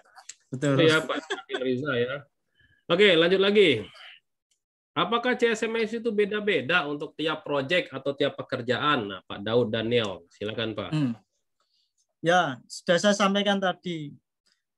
CSMS itu tidak beda-beda sebetulnya. Pada dasarnya itu sama, poin-poinnya itu sama. Cuma biasanya itu kan kebijakan dari user yang memberi. Kadang kayak kemarin di PJB itu 37 poin ya yang kita harus penuhi. Kita ambil yang mana walaupun enggak penuh, kan itu nanti menentukan resiko. Cuma ada yang tidak sampai segitu, kayak kemarin saya sempat kita mau kerjasama dengan PLN di luar Jawa, itu juga sama. Tidak sampai 37, malah 32. Jadi kembali lagi, makanya saya bilang dari awal, untuk CSMS, ketika kita bikin CSMS, user yang nyuruh, ya kita minta panduannya dulu dari user itu, sehingga kita bisa penuhi poin-poin apa yang harus kita penuhi. Seperti itu sih yang saya lakukan saat ini. Jadi saya bikin CSMS, terus dasarnya apa? Ya, kita juga bingung ya, kita penuhi semua, tapi nggak ada petunjuknya kan ya. Bingung juga kita ini. Itu yang harus kita ketahui dulu. Jadi ketika kita ngomong CSMS, mana yang dari user itu mesti saya minta. Jadi saya nggak mau kerja kalau nggak ada panduannya dulu. Karena apa? Sia-sia nanti waktu saya kebuang bikin yang nggak jelas kan gitu. Oke, jadi jawabannya CSMS tiap proyek, tiap pekerjaan pasti berbeda karena risiko pekerjaan juga berbeda. Konstruksi aja, konstruksi banyak variasinya, ada bidangnya juga banyak, ada bidang konstruksi jalan, konstruksi gedung, konstruksi jembatan, di dalamnya juga ada CSMS-nya gitu kan ya. Makanya kita kalau kita sebagai owner, pemberi jasa kepada subkon atau supplier, kita harus punya bank CSMS namanya ya. Jadi CSMS yang kita berikan kepada subkon, supplier atau kontraktor konstruksi yang akan kerja sama kita harus sesuai dengan apa yang mereka akan kerjakan, gitu ya Pak Tri ya. Betul. Seperti itu. Oke, lanjut lagi ya. Wah, ini banyak nih, saya harus pilih-pilih nih ya. Jadi teman-teman kalau pertanyaannya di luar dari topik CSMS seperti bertanya terkait dengan PAK, dengan pemeriksaan kesehatan, ini saya skip ya Bapak Ibu semua ya. Karena nggak sesuai ini ya. Oke, mungkin ini akan mengena juga nih. Kira-kira dari Pak Jainal juga akan mirip ini. Kira-kira kalau CSMS dengan audit SMK 3 itu sebenarnya bedanya di mana gitu loh Pak. Dan fungsinya apa gitu ya. Nah, ini pertanyaan simpel tapi mungkin teman-teman ada juga yang pengen tahu ini. Bedanya di mana tuh Pak? Sama-sama dilakukan oleh pihak ketiga nih, pihak eksternal nih. Silakan Pak. Oke. Mungkin kalau CSMS kan dari user ya ada panduannya yang jelas kita dikasih buku ya. Tapi kalau di SMK 3 audit kan sudah ada ketentuan dari Kemenaker kan gitu ya. Jadi di Kemenaker PP nomor 50 itu kan ada ketentuan itu. Tapi kalau CSMS ini kan user yang punya panduannya. Jadi ketika kita mau memenuhi, saya yakin kalau di perusahaan itu sudah melakukan SMK 3, ketika mengerjakan CSMS tinggal kita masukkan aja kan gitu. Jadi enak gitu, tinggal yang kita pakai kita masukkan aja. Jadi di mana perusahaan kita yang sudah punya SMK 3 dengan baik, untuk mengerjakan CSMS itu tidak ada masalah, menurut saya tidak ribet banget, karena hampir sama, karena poin-poin itu di CSMS yang selama ini saya pegang, yang saya kerjakan itu sama dengan SMK 3, cuma nambah sedikit, yaitu kembali lagi panduan dari user, gimana user itu menyuruh kita untuk CSMS-nya gimana kan gitu. Itu sih Kak Denny. Oke, jadi perbedaannya Bapak Ibu semua, kalau tadi CSMS itu dibuat oleh user atau pemberi kerja, semua persyaratannya memang dari pemberi kerja. Contoh tadi PJB membuat ya persyaratan melalui CSMS diberikan kepada vendor atau supplier atau subkonnya. Mereka harus isi. Sedangkan kalau di SMK 3 ada dasar hukumnya PP 50 tahun 2012 dan Permen 26 2014. Kalau SMK 3 yang mandatori. Atau SMK 3 yang internasional ada yang namanya ISO 45001. Ya. Nah, silakan dibaca itu Bapak Ibu semua. Jadi bedanya yang mendasari adalah CSMS untuk menseleksi vendor ya. Sedangkan SMK 3 adalah untuk menerapkan sebuah dari sistem. Makanya di dalam CSMS ada persyaratan apakah perusahaan memiliki sertifikat SMK 3. Nah, biasanya masuk menjadi persyaratan dalam CSMS. Gitu ya. Pak Ahmad Jainal, terima kasih pertanyaannya. Lalu berikutnya, ini juga menarik nih. Pak Nanda Akbar dibilang kayak gini. Perusahaan Bapak meminta permohonan prakualifikasi CSMS ke PJB itu dilakukan saat ada tender di PJB atau kita minta sendiri sebelum ada tender. Nah, itu baiknya gimana, Pak? Ini menarik juga nih Pak Nanda bertanya supaya nanti pada saat ada tender PJB bisa langsung submit aja. Penting kita sudah punya sertifikat ataupun apa istilahnya surat keterangan kalau kita sudah lulus CSMS. Apakah seperti itu atau pada saat tender aja PJB mengeluarkan prakualifikasi CSMS? Silakan Pak. Oke, baik. Tidak sih.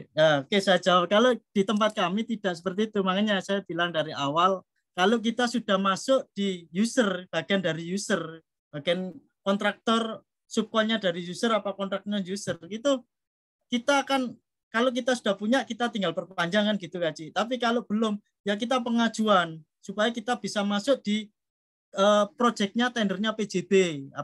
Kalau disempatkan PJB mungkin di Pertamina kan mungkin hampir sama. Kita pengajuan dulu. Pak, ini saya bisa mengerjakan ini. Oh gitu, berarti sampai nanti bagian dari kontraktor saya. Oke, isi dulu CSMS-nya ini. Apakah perusahaan Anda ada CSMS-nya, ada ini, penuhi dulu ini, gimana. Sehingga nanti ketika ada tender, kita sudah punya sertifikat. Nah, cuma kita mendaftarkan itu sampai mendapatkan sertifikat CSMS kan kita tahu. Kalau pertama mandatori, lulus. Habis itu kita masuk level yang mana? Level yang rendah, medium, tinggi, bahkan ekstrim. Nah, itu nanti ketika ada tender, kita akan diundang sama pihak user. Misalnya kayak kami di PJB, kamu di ekstrim, tender sekian nilainya 2M atau berapa kan itu. Ini yang ekstrem ini, kita diundang, pasti diundang-undang itu semua gitu. Jadi seperti itulah Kak. Jadi Pak Nanda ya informasi selama ini saya lakukan seperti itu.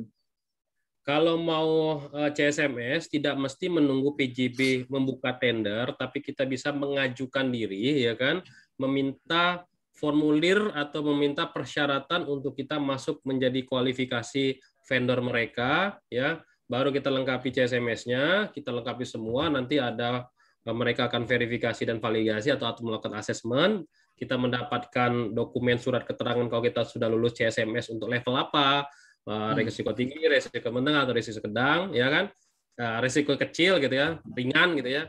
Nah dari situ kalau ada tender PJB kita udah siap, ya seperti itu ya Patri ya. Jadi nggak perlu betul sekali. Ada tender dulu baru kita mengisi CSMS. Itu tipsnya Pak. Iya betul. Kalau harus tender dulu kita tidak nutut ya. Saya waktu sudah terburu-buru diambil orang lain gitu. Betul. Nah itu strategi tipsnya juga ya, triksnya juga ya. Ya seperti kita di Mediatama gini loh Kak Dani. Kita masuk di Mika dulu, nanti kita tahu kan ada pelatihan apa, kita kan sudah bisa lihat dulu seperti itu kan. Ya. Jadi kalau mau dapat e-certificate ya harus install dulu dong Mika Pro-nya Betul. ya. Ya. Gimana mau ngasih e-certificate ya? Ada yang WA saya, Pak, saya udah ikut webinar, di screenshot ya. Buktinya mana Bapak ini? Bapak udah melakukan pemesanan belum? Melakukan isi absen belum? Nah, gitu nggak bisa, langsung bypass ya. Tahu nomor HP saya ya. Oke, kita langsung buka pertanyaan, bertanya langsung dengan instruktur. Silakan ditekan tombol raise hand di HP-nya satu kali aja ya. Kita akan beri kesempatan buat Bapak Ibu semua untuk bertanya ya. Langsung bertanya ya. Silakan dari Pak Nanda, Pak Yuma, Pak Pram. Silakan siapa yang duluan? Di unmute terlebih dahulu. 3 dulu. Siapa nih? Pak Nanda, halo? Halo. Pak Nanda, halo. Oh, Pak Pram ya? Pak Pram, halo? Iya. Oke, silakan. Ya. Dari mana, Pak? Izin untuk memperkenalkan terlebih dahulu, Pak. Silakan. Saya dari Purwakarta, Pak Cacik. Dari PT apa, Pak? PT Otomotif. Oke, rahasia. Oke. Rahasia. Silakan, Pak Pram. Ya. Terkait dengan CSMS ya. Ya. Oke. Saya mau tanya, sebenarnya saya ingin minta pendapat advice-nya aja sih. Kalau memang misalnya manufacturing. Nah, kalau di PJB sendiri nih Pak Tri ya, mungkin bisa dapat info juga nih saya hal yang baru.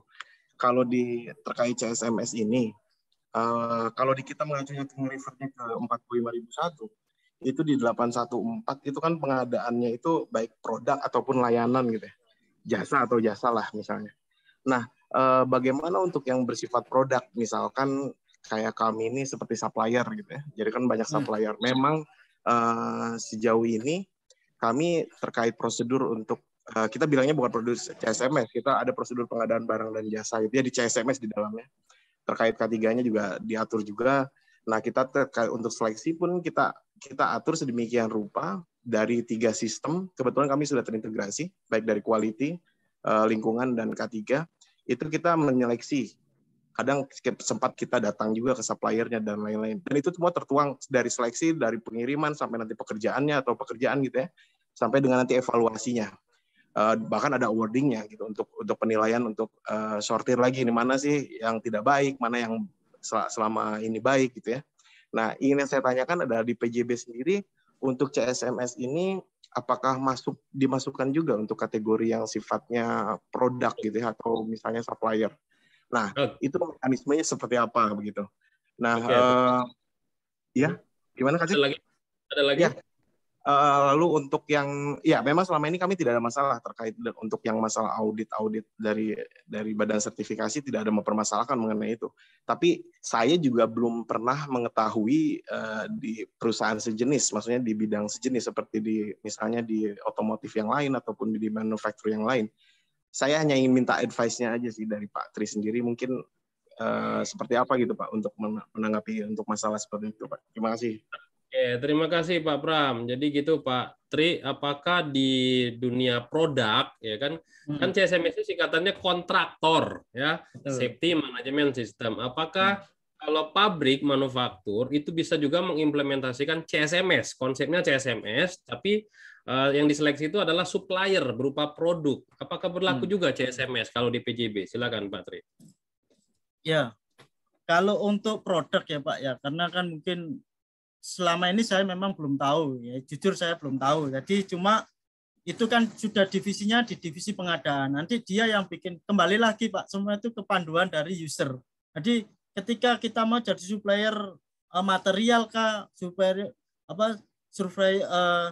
jadi supplier material kimia, besi siapa logam kan apa yang berhubungan dengan itu, karena itu kan ranahnya di pengadaan. Jadi kita minta dulu yang sebagai persyaratan kita jadi suppliernya tuh gimana ya, intinya kita minta buku panduan dulu dari usernya, seperti itu sih Pak. Jadi kalau saya untuk menjawab apakah CSMS, kita enggak tahu karena itu sudah biasanya kalau kontraktor jelas kita harus menyertakan CSMS untuk mendapatkan suatu pekerjaan. Tapi kalau untuk barang itu saya belum pernah, selama saya jadi ASC saya belum pernah bikin CSMS untuk produk ya, gitu. Cuma biasanya pengadaan itu dia akan memberi panduan. Ini loh, seperti ini kalau kamu mau saya penuhi dulu ini nih, baru seperti itu sih. Yang saya tahu Pak Oke, Pram. jadi kesimpulannya kalau kebanyakan perusahaan BUMN itu kalau produk ya bahasanya bukan CSMS tapi hanya kuesioner ya, kuesioner yang mirip CSMS, kita harus mensubmit juga seleksi vendor ya. Kalau ada perusahaan BUMN yang menyebutkan CSMS sebenarnya nggak masalah juga. Intinya sih CSMS ataupun seleksi vendor atau evaluasi vendor adalah fungsinya sama, yaitu mengevaluasi atau menseleksi ya apakah vendor kita yang vendor baru atau vendor lama itu memenuhi persyaratan K3 nggak pada saat sebelum dia jadi vendor ataupun pada saat dia sudah jadi vendor dan mau melanjutkan untuk pekerjaan berikutnya. Seperti itu ya Pak Tri ya. Ya, Oke, lanjut. Pak Nanda sama Pak Hamani, saya persilakan untuk bertanya. Oke, Pak Nanda dulu. Silakan Pak Nanda. Memperkenalkan terlebih dahulu. Bapak dari mana? Halo Pak Nanda. Dari mana Pak?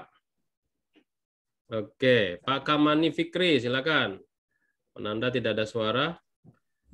Pak Kamani, silakan untuk berbicara. Halo, oke, Pak Timothy, ya silakan. Ya, selamat siang, Kak Denny. Salam K3, Kak Denny. Selamat siang, Pak Tri. Silakan Ya, Bapak. Selamat Ya, siang, Pak Tri. Saya mau nanya, tadi Bentar. dibilang bahwa SOP penggunaan APD. Pak Ya, Timothy, itu bentar. kalau misalnya kita Pak Timothy, ya. Pak Timothy, bentar. Bapak kenalkan terlebih dahulu Bapak. Oh ya, pekerjaan siap. Oke. Ya, nama saya Timothy, Pak. Saya dari Depok. Nah, Ya. Bapak bekerja di bidang apa Pak? Biar kita bisa Saya nyambung. kerja di bidang kesehatan, Kak Denny. Oh, kesehatan. Ya. Oke, silakan. Ya, Timothy. ya. Pak, selamat siang Pak Tri. Tadi Pak Tri Selamat dikatakan siang. dalam presentasinya SOP penggunaan APD. Nah, kalau kita mempekerjakan tenaga outsourcing, ternyata dia punya SOP APD nih. Apakah kita tetap pakai SOP-nya outsourcing atau kita buat APD SOP tersendiri, Pak? Itu, Pak. Oke. Terima kasih Pak Timothy. Sama-sama, Kak Denny. Ya, jadi sering banget memang pada saat kita melakukan CSMS ya si owner pemberi jasa misalkan PJB dia punya prosedur APD. Kita sendiri di internal kita ada prosedur APD ya kan. Nah, pada saat CSMS atau pada saat mengimplementasi CSMS prosedur mana yang kita pakai apakah si pemberi jasa ya selaku ini PJB atau kita yang kita punya? Silakan Pak Tri untuk menjawab ini. Baik. Wah, luar biasa ini pertanyaannya Pak Timothy ini.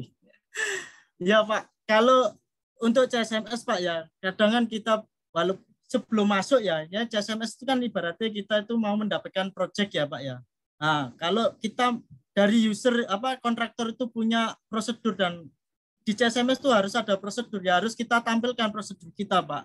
Tapi kalau kita sudah dapat untuk tenaga kerja yang sudah masuk perusahaan, kalau memang prosedur itu kita di perusahaan yang kita tempati itu ada ya minimal mengikuti perusahaan yang kita tempati itu sih Pak. Karena tapi kalau untuk submit kita pengajuan CSMS ya untuk mendapatkan tender itu ya minimal punya kita dulu yang kita ajukan Pak. Tapi begitu sudah masuk di tempat yang kita pegawainya sudah masuk di perusahaan user itu dan user punya ketentuan terkait SOP APD ya harus mengikuti. Itu sih Pak yang harus dilakukan seperti itu. Jadi saya selama ini sama seperti itu Kak Dani. Contoh ini saya di BJS ya, Bumi Jepara Service. Kita punya standar APD sendiri sebetulnya. Tapi BJS itu punya standar APD dengan seri yang ANSI lah itu ya kita nggak bisa dengan SOP kita, berarti kita harus ngikuti user seperti itu yang saya lakukan saat ini. Jadi intinya seperti itu sih Pak Timothy. Jadi kalau untuk CSMS silakan upload punya Bapak, tapi ketika sudah pegawai itu dia ikuti user seperti itu. Iya, setuju sekali saya. Jadi ketika CSMS apakah ada, misalkan ada pertanyaan, apakah perusahaan Anda ada prosedur APD? Silakan disubmit dengan bukti ada prosedurnya, ada implementasinya gitu kan ya. Tapi pada saat implementasi, ya pada saat pelaksanaan ketika kita dinyatakan pemenang tender, kita tetap harus menggunakan standar APD yang sudah distandarkan oleh si pengguna jasa ya. Nah, si owner gitu. Nggak bisa kita pakai standar kita sendiri, kita harus pakai standarnya owner gitu ya. Oke, kita lanjut pertanyaan ini. Pak Nanda ada langsung bertanya ke Q&A ya. Tadi mungkin rada susah nanyanya ya. Kira-kira nih terkait dengan posisi verifikator CSMS, apakah job desk hanya melakukan verifikasi saja di industri atau ada kebutuhan lain? Nah, selama ini PJB itu yang memverifikasi CSMS itu siapa tuh, Pak? Nah, silakan Pak Tri. Ya, kalau di tempat saya Pak ya, karena kita yang memverifikasi itu user Pak. Jadi user itu siapa? User itu siapa kalau di PJB itu? Ya timnya PJB, jadi tim verifikasi CSMS, jadi tim PJB yaitu mungkin K3-nya PJB itu dia membuat tim untuk verifikasi baik yang katakanlah kita summit online ya itu diverifikasi awal, bahkan sampai kunjungan ke tempat kami itu dari tim beliau, dari tim user yang datang. Karena timnya tim PJB dia dari mana?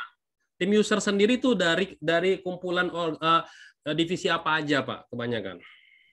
Kebanyakan sih safety sih dari HSE, jadi HSE-nya sendiri. Jadi tim verifikasinya dari HSE.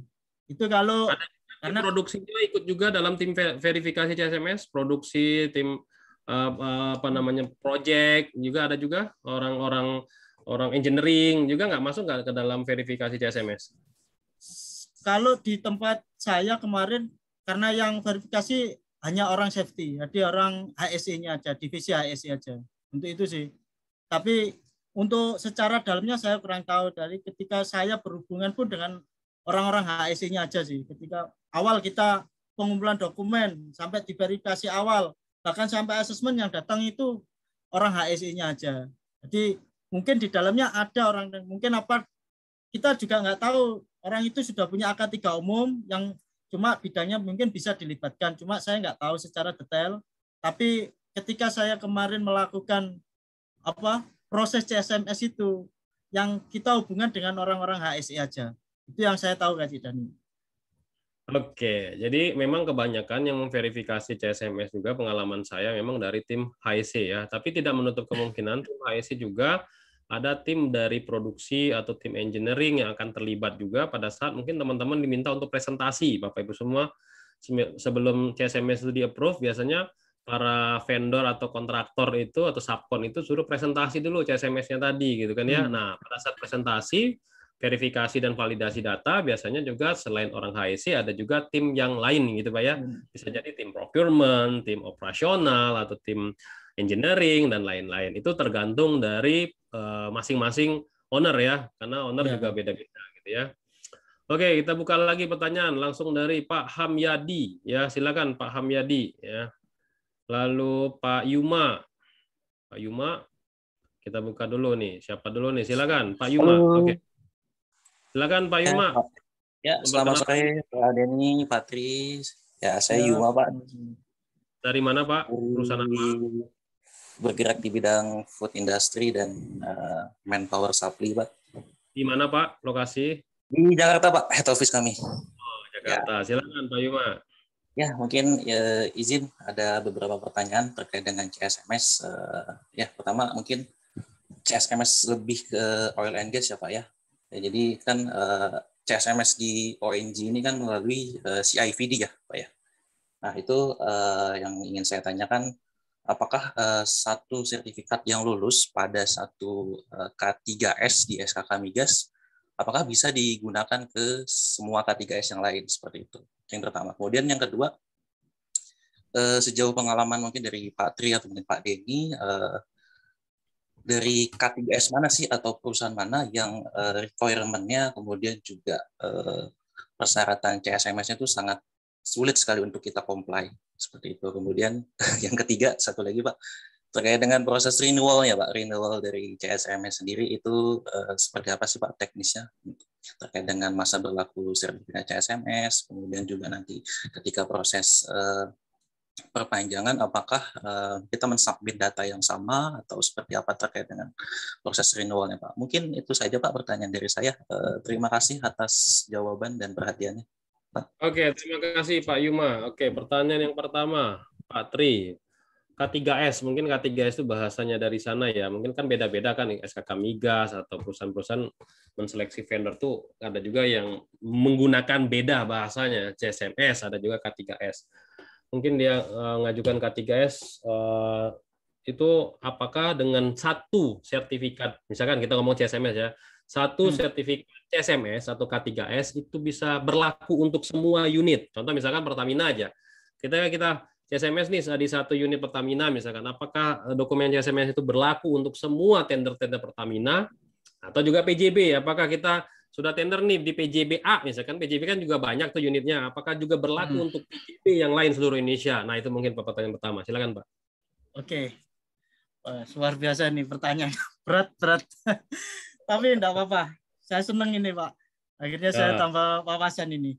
Ya, kalau kita ya, Pak, ini di perusahaan BUMN ya, kayak perusahaan saya kan juga ikut PJB Group ya. CSMS itu pada intinya kan kayak SIM lah, Pak. Kita sepeda motor SIM A, SIM C ya, untuk sepeda motor apa SIM A kita punya. Berarti kita bisa menggunakan mobil. Katakanlah ya sama CSMS itu ketika kita di PJB sudah dapat sertifikat CSMS, nah, kita masuk level mana? Ketika ada tender kita bisa masuk selama masih di lingkup PJB, bukan luar ya, bukan luar. Katakanlah karena PJB itu kan luas, tidak hanya Gresik, tidak hanya Jakarta, tidak hanya luar pulau. Nanti intinya kalau kita sudah masuk kita sudah membernya lah istilahnya, sama seperti yang masuk di Media Tama ya, kita sudah member nih. Ya kan kita bisa ngambil ini dapat diskon ini ya, sama seperti itu. Ketika CSMS pun kita sudah dapat sertifikat dan kita masuk level berapa. Terus itu ada tender proyek, kita bisa masuk. Kita ikut aja, enggak masalah itu.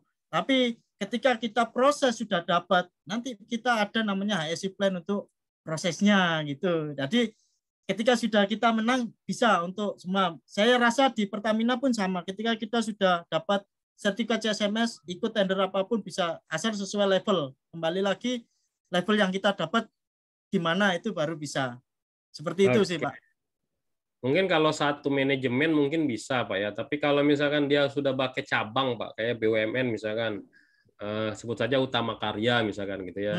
Dia pakai cabang, Pak. Per cabang itu kadang juga membuat beda-beda juga nih, Pak, CSMS-nya. Ya kan? Ada juga memang yang bersifat pekerjaan yang general mungkin satu CSMS gitu kan ya. Nah, mungkin di PJB mungkin bisa seperti itu ya. Jadi balik lagi nih ya, nanti pertanyaannya tadi kita harus konfirmasi dulu sebaiknya ya Pak ya di perusahaan tersebut apakah satu dokumen CSMS udah bisa dipakai untuk semua tender, karena saya beberapa kali juga menemukan ada yang berbeda-beda juga nih Pak Patri ya. Oke, ini juga dia tanya nih, kira-kira CSMS yang paling sulit tuh yang bagian mana nih? Kalau dia di SKK Migas tuh di K3S gitu kan. Yang paling sulit itu yang bagian mana tuh dari pembuatan dokumen CSMS, Pak? Ya, kita tadi kembali kalau kita sudah perusahaan kita sudah SMK 3, saya rasa tidak ada yang sulit. Cuma yang sulit itu sebetulnya dari yang sudah kita bikin itu apa kita gunakan, apa kita implementasikan. Nah itu kadang kita mencari dokumen kita bikin itu bisa waktu cepat, cuma dari dokumen apa sudah kita punya evidence enggak terkait kegiatan-kegiatan itu yang selama ini ya ini menjawab yang pertanyaan ketiga. Kalau kita sudah habis ini CSMS kita juga kan kita mau perpanjangan, kadang kita sebagai safety itu kan tidak menghiraukan, begitu tahu dibutuhkan dokumen-dokumen itu tinggal upload lagi, tapi evidence-nya itu yang kita enggak ada, itu yang kesulitannya di situ. Kalau bikin dokumen saya rasa tidak lah.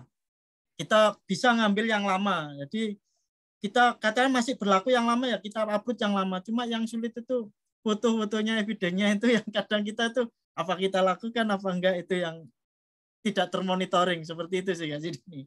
Ya, jadi kesulitan pada saat menyediakan data CSMS itu yang paling sulit ya. Kalau kita harus bisa membuktikan kalau memang itu benar-benar kita lakukan gitu kan ya. Betul, misalkan, betul. Gitu kan. Kadang kelewat tuh rapat P2K kan bulanan tuh, tiba-tiba ada 2 bulan atau 3 bulan kita kelewat gitu kan. Otomatis dokumennya nggak ada, ya udah kita buat-buat aja gitu. Nah, itu kadang kalau misalkan panitia CSMS-nya jeli ya kelihatan itu nanti mana yang palsu. Makanya scoringnya dikurangin kayak gitu kan ya. Betul, betul. Oke.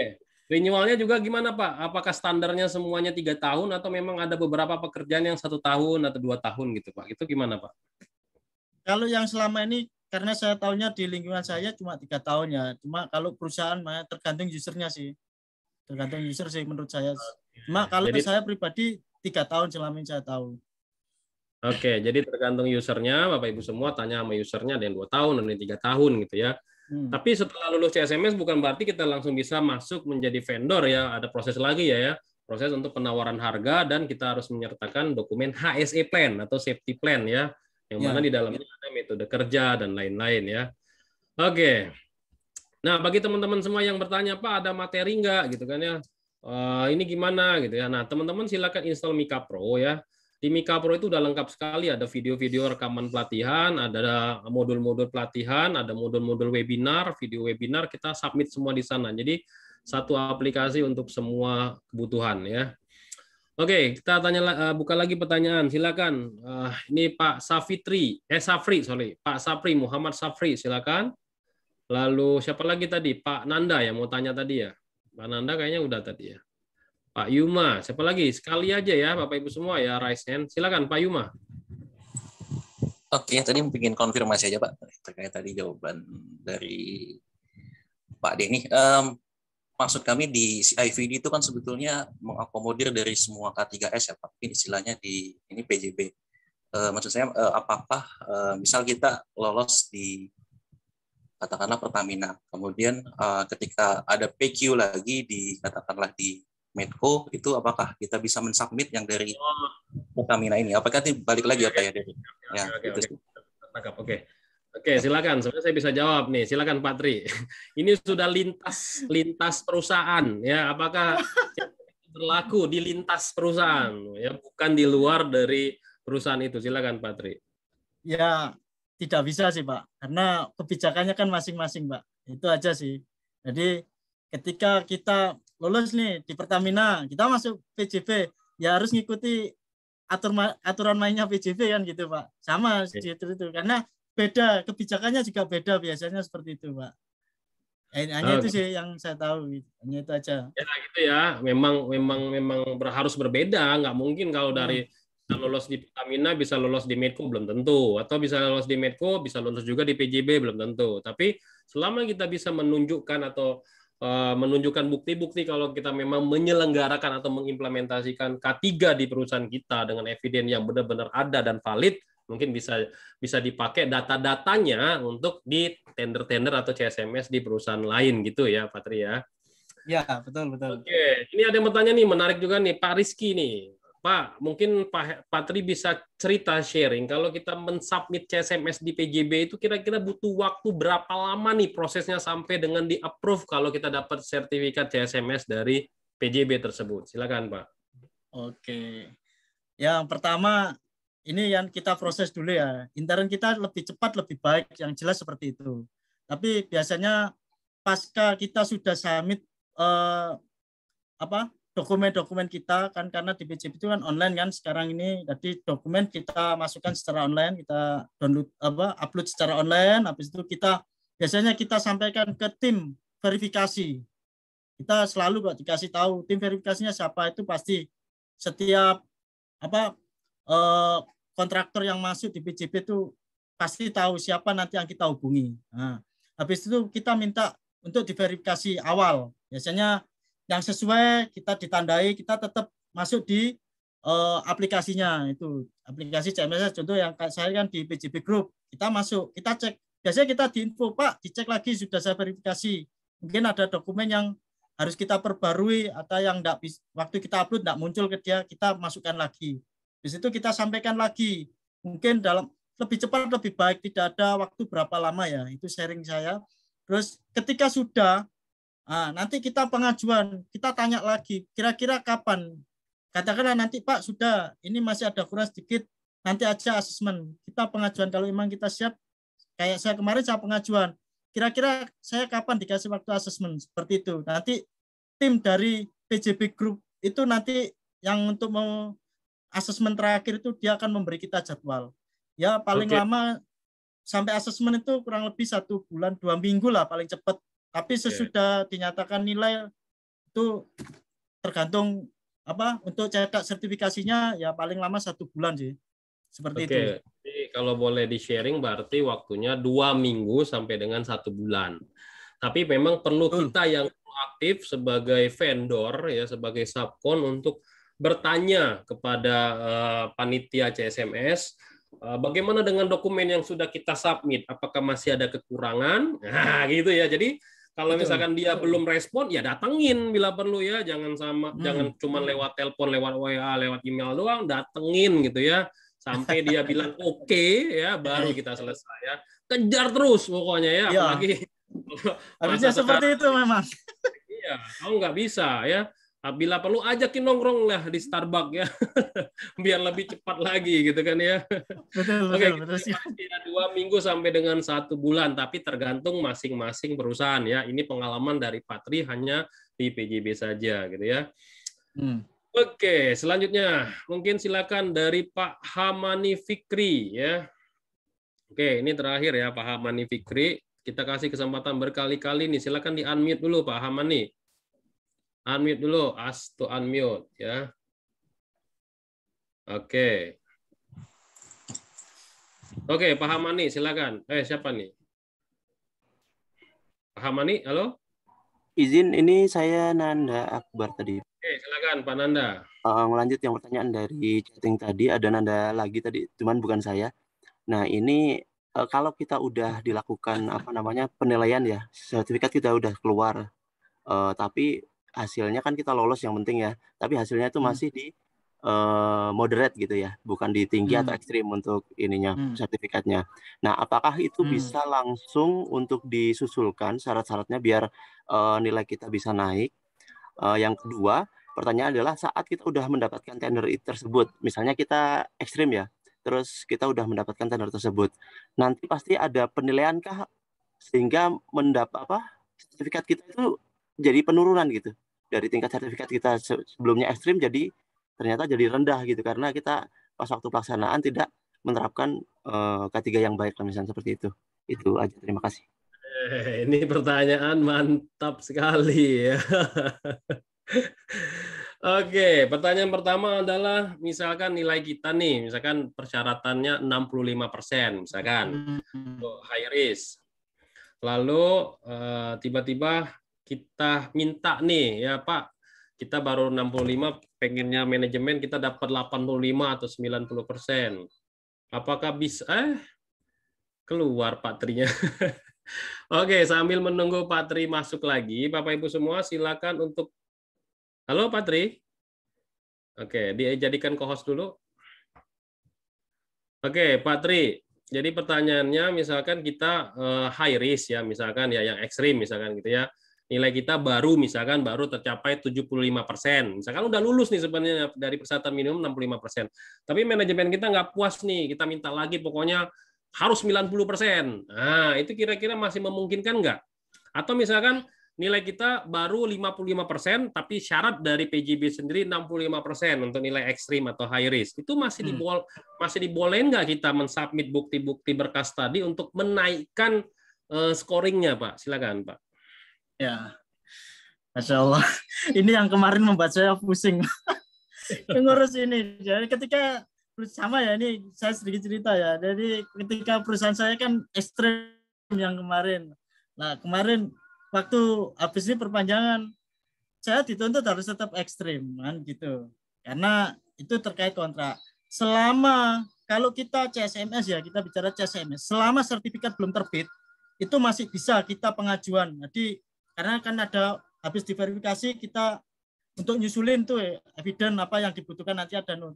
Tapi kalau sudah sertifikat keluar sudah dikunci. Jadi katakanlah ya, jadi sudah tidak bisa kalau sertifikat sudah keluar kita mau ngambil tetap ekstrem tidak bisa. Jadi kita pasti gagal di situ untuk lelang seperti itu. Tapi bisa nggak kita dapat bocoran dulu nilai misalkan sebelum dicetak sertifikat oleh PJB atau Pertamina atau ada vendor owner lain PGN atau apalah ya, kita negosiasi Pak, ini bisa nggak kita naikin lagi Pak, misalnya nilainya kita susulkan apa yang masih kurang, itu gimana Pak prosesnya, bisa nggak? Ya tadi seperti itu Kak Cik.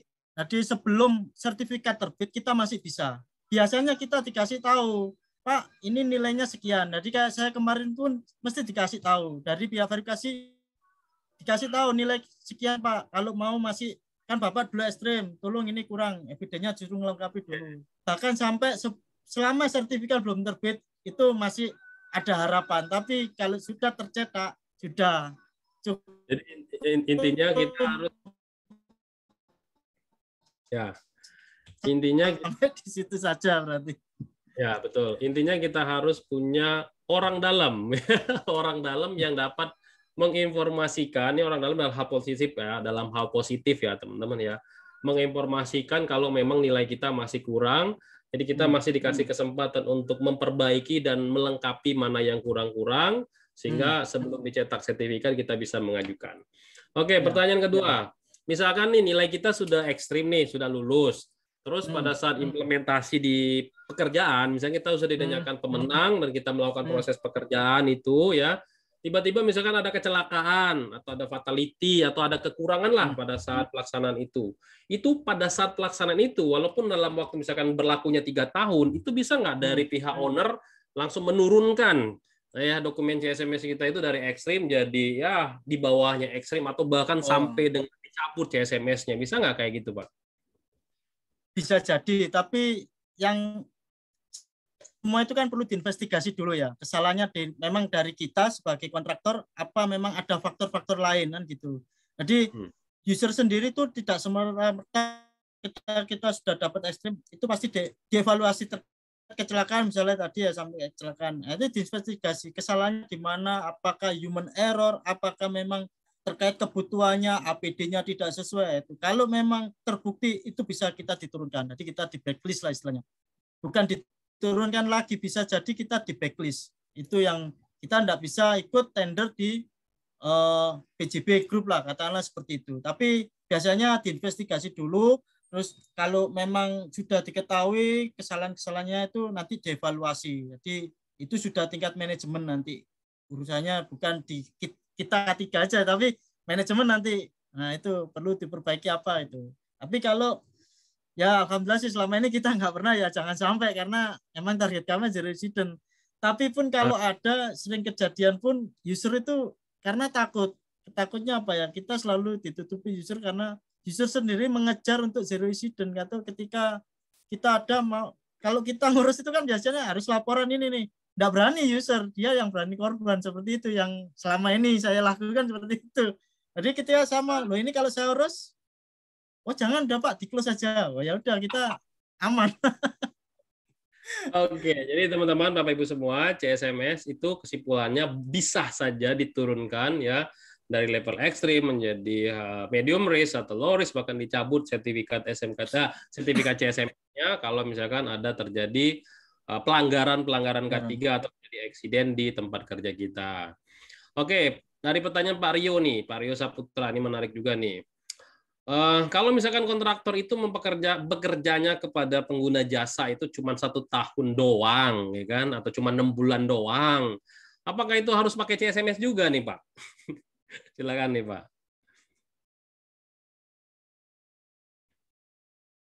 Halo, Pak Tri. Oke, halo Pak Pak Tri. Denis. Oke. Ya. Ya, kan kembali ke user lagi. Katakanlah kalau penunjukan langsung tanpa perlu lelang, ya itu kan kembali lagi kebijakan user ya, karena pemberi kerja kan seperti itu. Kalau sudah kerja kerja langsung ditunjuk tanpa CSMS, berarti kan kalau ada resiko terkait pelanggaran K3, ya udah user harus berani tanggung jawab kan gitu. Jadi penggunanya itu harus berani tanggung jawab kan seperti itu. Sebetulnya seperti itu. Tapi kalau memang perusahaan-perusahaan besar, saya rasa ketika mau menawarkan suatu pekerjaan di bidang konstruksi apapun itu, kan mesti ada proses lelang. Tidak kalau pendanya bagaimanapun kalau sudah lelang, CSMS itu pasti disuruh menunjukkan, paling tidak kita harus disuruh memenuhi, itu pasti. Seperti itu, Kak Cik Deni. Oke. Wah, menarik sekali ya Bapak Ibu semua ya. Materi kita hari ini banyak banget nih pertanyaan-pertanyaan ini. Saya harus memilih lagi nih. Satu aja lagi pertanyaan ya sebelum kita tutup. Oke, ini saya cari yang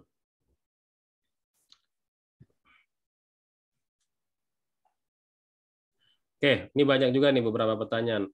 Poin yang tertinggi misal di dalam kan pakai scoring ya di CSMS itu kira-kira pengalaman dari Pak Tri, ini pertanyaan dari Pak Subhan, dari beberapa pertanyaan yang lain juga ya. Kira-kira dari pertanyaan sebanyak-banyak pertanyaan di CSMS itu yang paling tertinggi itu rata-rata pertanyaan paling tertinggi itu pertanyaan terkait dengan apa tuh Pak di CSMS yang harus kita lengkapi Pak? Yang jelas yang tertinggi yang mandatori, yang itu. Jadi kita tahu mandatori. Kita tahu yang mandatori. Oh, oke. Biasanya kan makanya saya sampaikan tadi kita untuk mengerjakan CSMS itu kan minta panduan dari buku panduan atau petunjuk dari user. User itu akan memberi draft yang seperti yang saya share itu tadi, Cik Denny, itu kan ada dia menandai kan seperti itu. Nah, itu yang harus dipenuhi dulu karena itu syarat mutlak. Jadi tidak bisa ditawar itu. 3 yang diberikan mandatori nggak lulus sudah kita gagal. Kita tidak bisa mendapatkan sertifikat. Jangankan sertifikat, kita ada ujian udah nggak lulus kan gitu.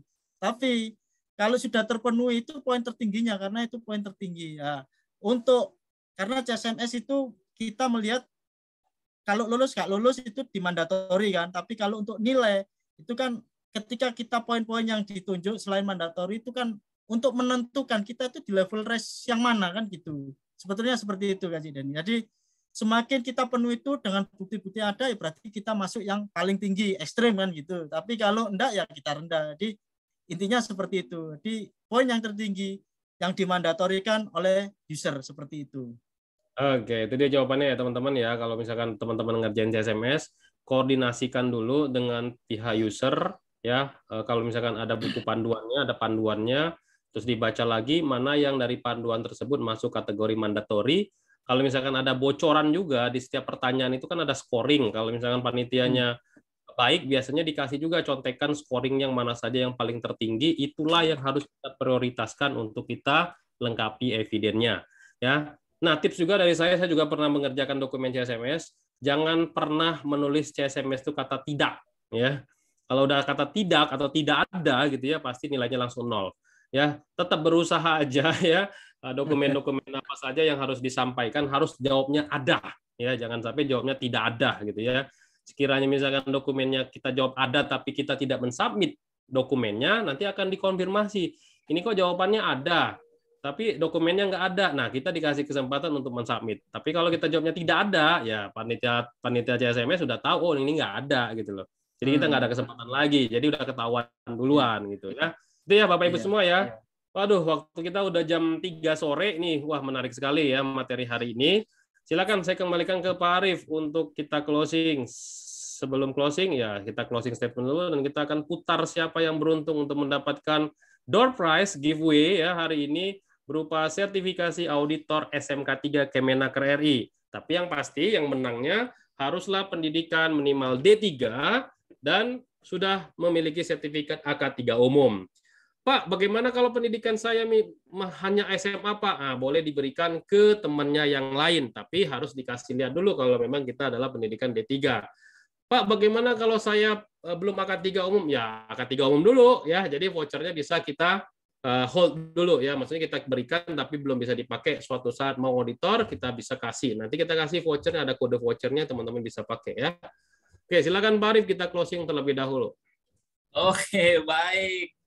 Terima kasih Pak Denny dan juga Pak Tri, luar biasa hari ini diskusinya menarik banget, masih ada sampai yang belum bisa terjawab semuanya karena waktu juga yang membatasi kita. Mungkin next time kita bisa ketemu lagi. Sebelum kita akhiri closing hari ini, mari sama-sama kita dengarkan terlebih dahulu closing statement dari pembicara kita, Pak Tri Hari Gunawan. Dipersilakan Pak. Ya, closingnya. Oke, buat teman-teman jangan pernah patah semangat dalam mengerjakan sesuatu, apalagi kita sebagai seorang safety itu kita memang dituntut untuk serba bisa, tapi kita juga jangan sampai pernah melanggar aturan yang sudah ditetapkan. Itu aja pesan dari saya, tetap semangat, salam safety, sehat selalu. Terima kasih. Luar biasa. Terima kasih Pak Tri, terima kasih juga teman-teman semuanya sudah hadir pada kesempatan siang hari ini. Nah, inilah saat yang ditunggu-tunggu ya, teman-teman semuanya. Kita akan putarkan siapakah yang menjadi pemenang sertifikat auditor SMK 3. Saya mau tanya dulu nih Kak Cik Denny. Kita mau putar 20 detik apa 30 detik? Supaya lebih lama atau deg-degan. Nah, ini 20 detik dulu. 20 detik aja. Jangan tahu lama. Iya. Ya.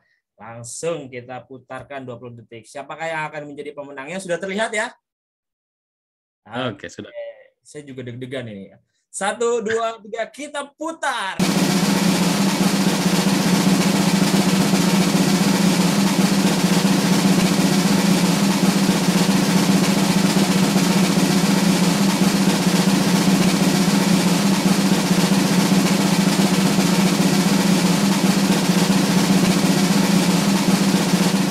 Selamat kepada Muhammad Iqbal. Kita cari Bapak Muhammad Iqbal. Apakah ada? Kalau ada langsung raise hand. Udah nggak ada lagi. Ada, oke. Kata teman-teman yang hadir, alhamdulillah masih rezeki saya kayaknya. Kita putar sekali lagi. Buat teman-teman yang nanti sudah muncul ya, langsung klik raise hand ya. Oke, kita putar sekali lagi. 1, 2, 3. Apakah yang menjadi pemenangnya?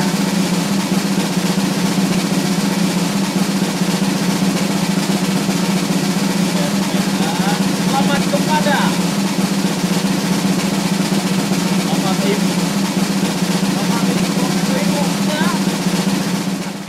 Bapak M. Saiful Anwar. Silahkan klik raise hand kalau ada. Oke, ada. Oke. Bapak Saiful Anwar.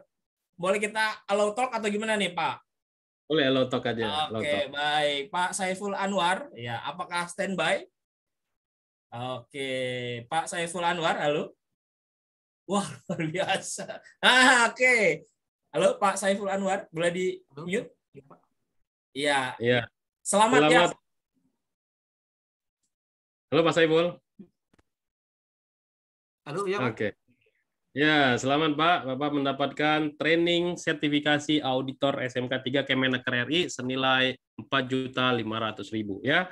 Nanti panitia akan menghubungi Bapak ya untuk pendaftaran registrasi, apakah Bapak mau ikut yang untuk batch besok ya tanggal 21 atau next batch berikutnya. Oke, baik. Selamat Pak Saiful Anwar, luar biasa. Teman-teman, terima kasih juga semuanya sudah hadir pada kesempatan hari ini. Dan minggu depan kita akan putarkan lagi siapakah yang akan menjadi pemenangnya untuk kesempatan door prize berikutnya. Berikutnya kita akan ada door prize buku Undang-Undang Regulasi K3. Nah, untuk pekan depan, jangan lupa kita hadir kembali di acara webinar Kolegium 5. Tentunya kita akan bahas topik yang menarik. Kalau untuk pekan depan, kita akan bahas topik bedah buku ya. Kita akan bahas bedah buku. Judulnya apa? Judulnya adalah Manajemen Keselamatan Proses Berbasis Risiko atau Risk-Based Process Safety Management. Langsung nanti kita hadirkan pembicaranya dan juga penulis buku yang kita hadirkan. Bapak Suharman Ramli ya.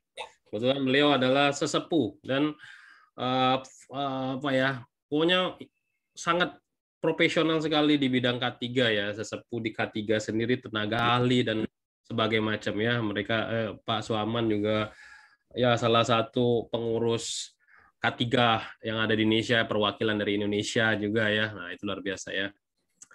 Oke, silakan kita close. Terima kasih teman-teman semuanya. Terima kasih Pak Tri, terima kasih juga Pak Denny.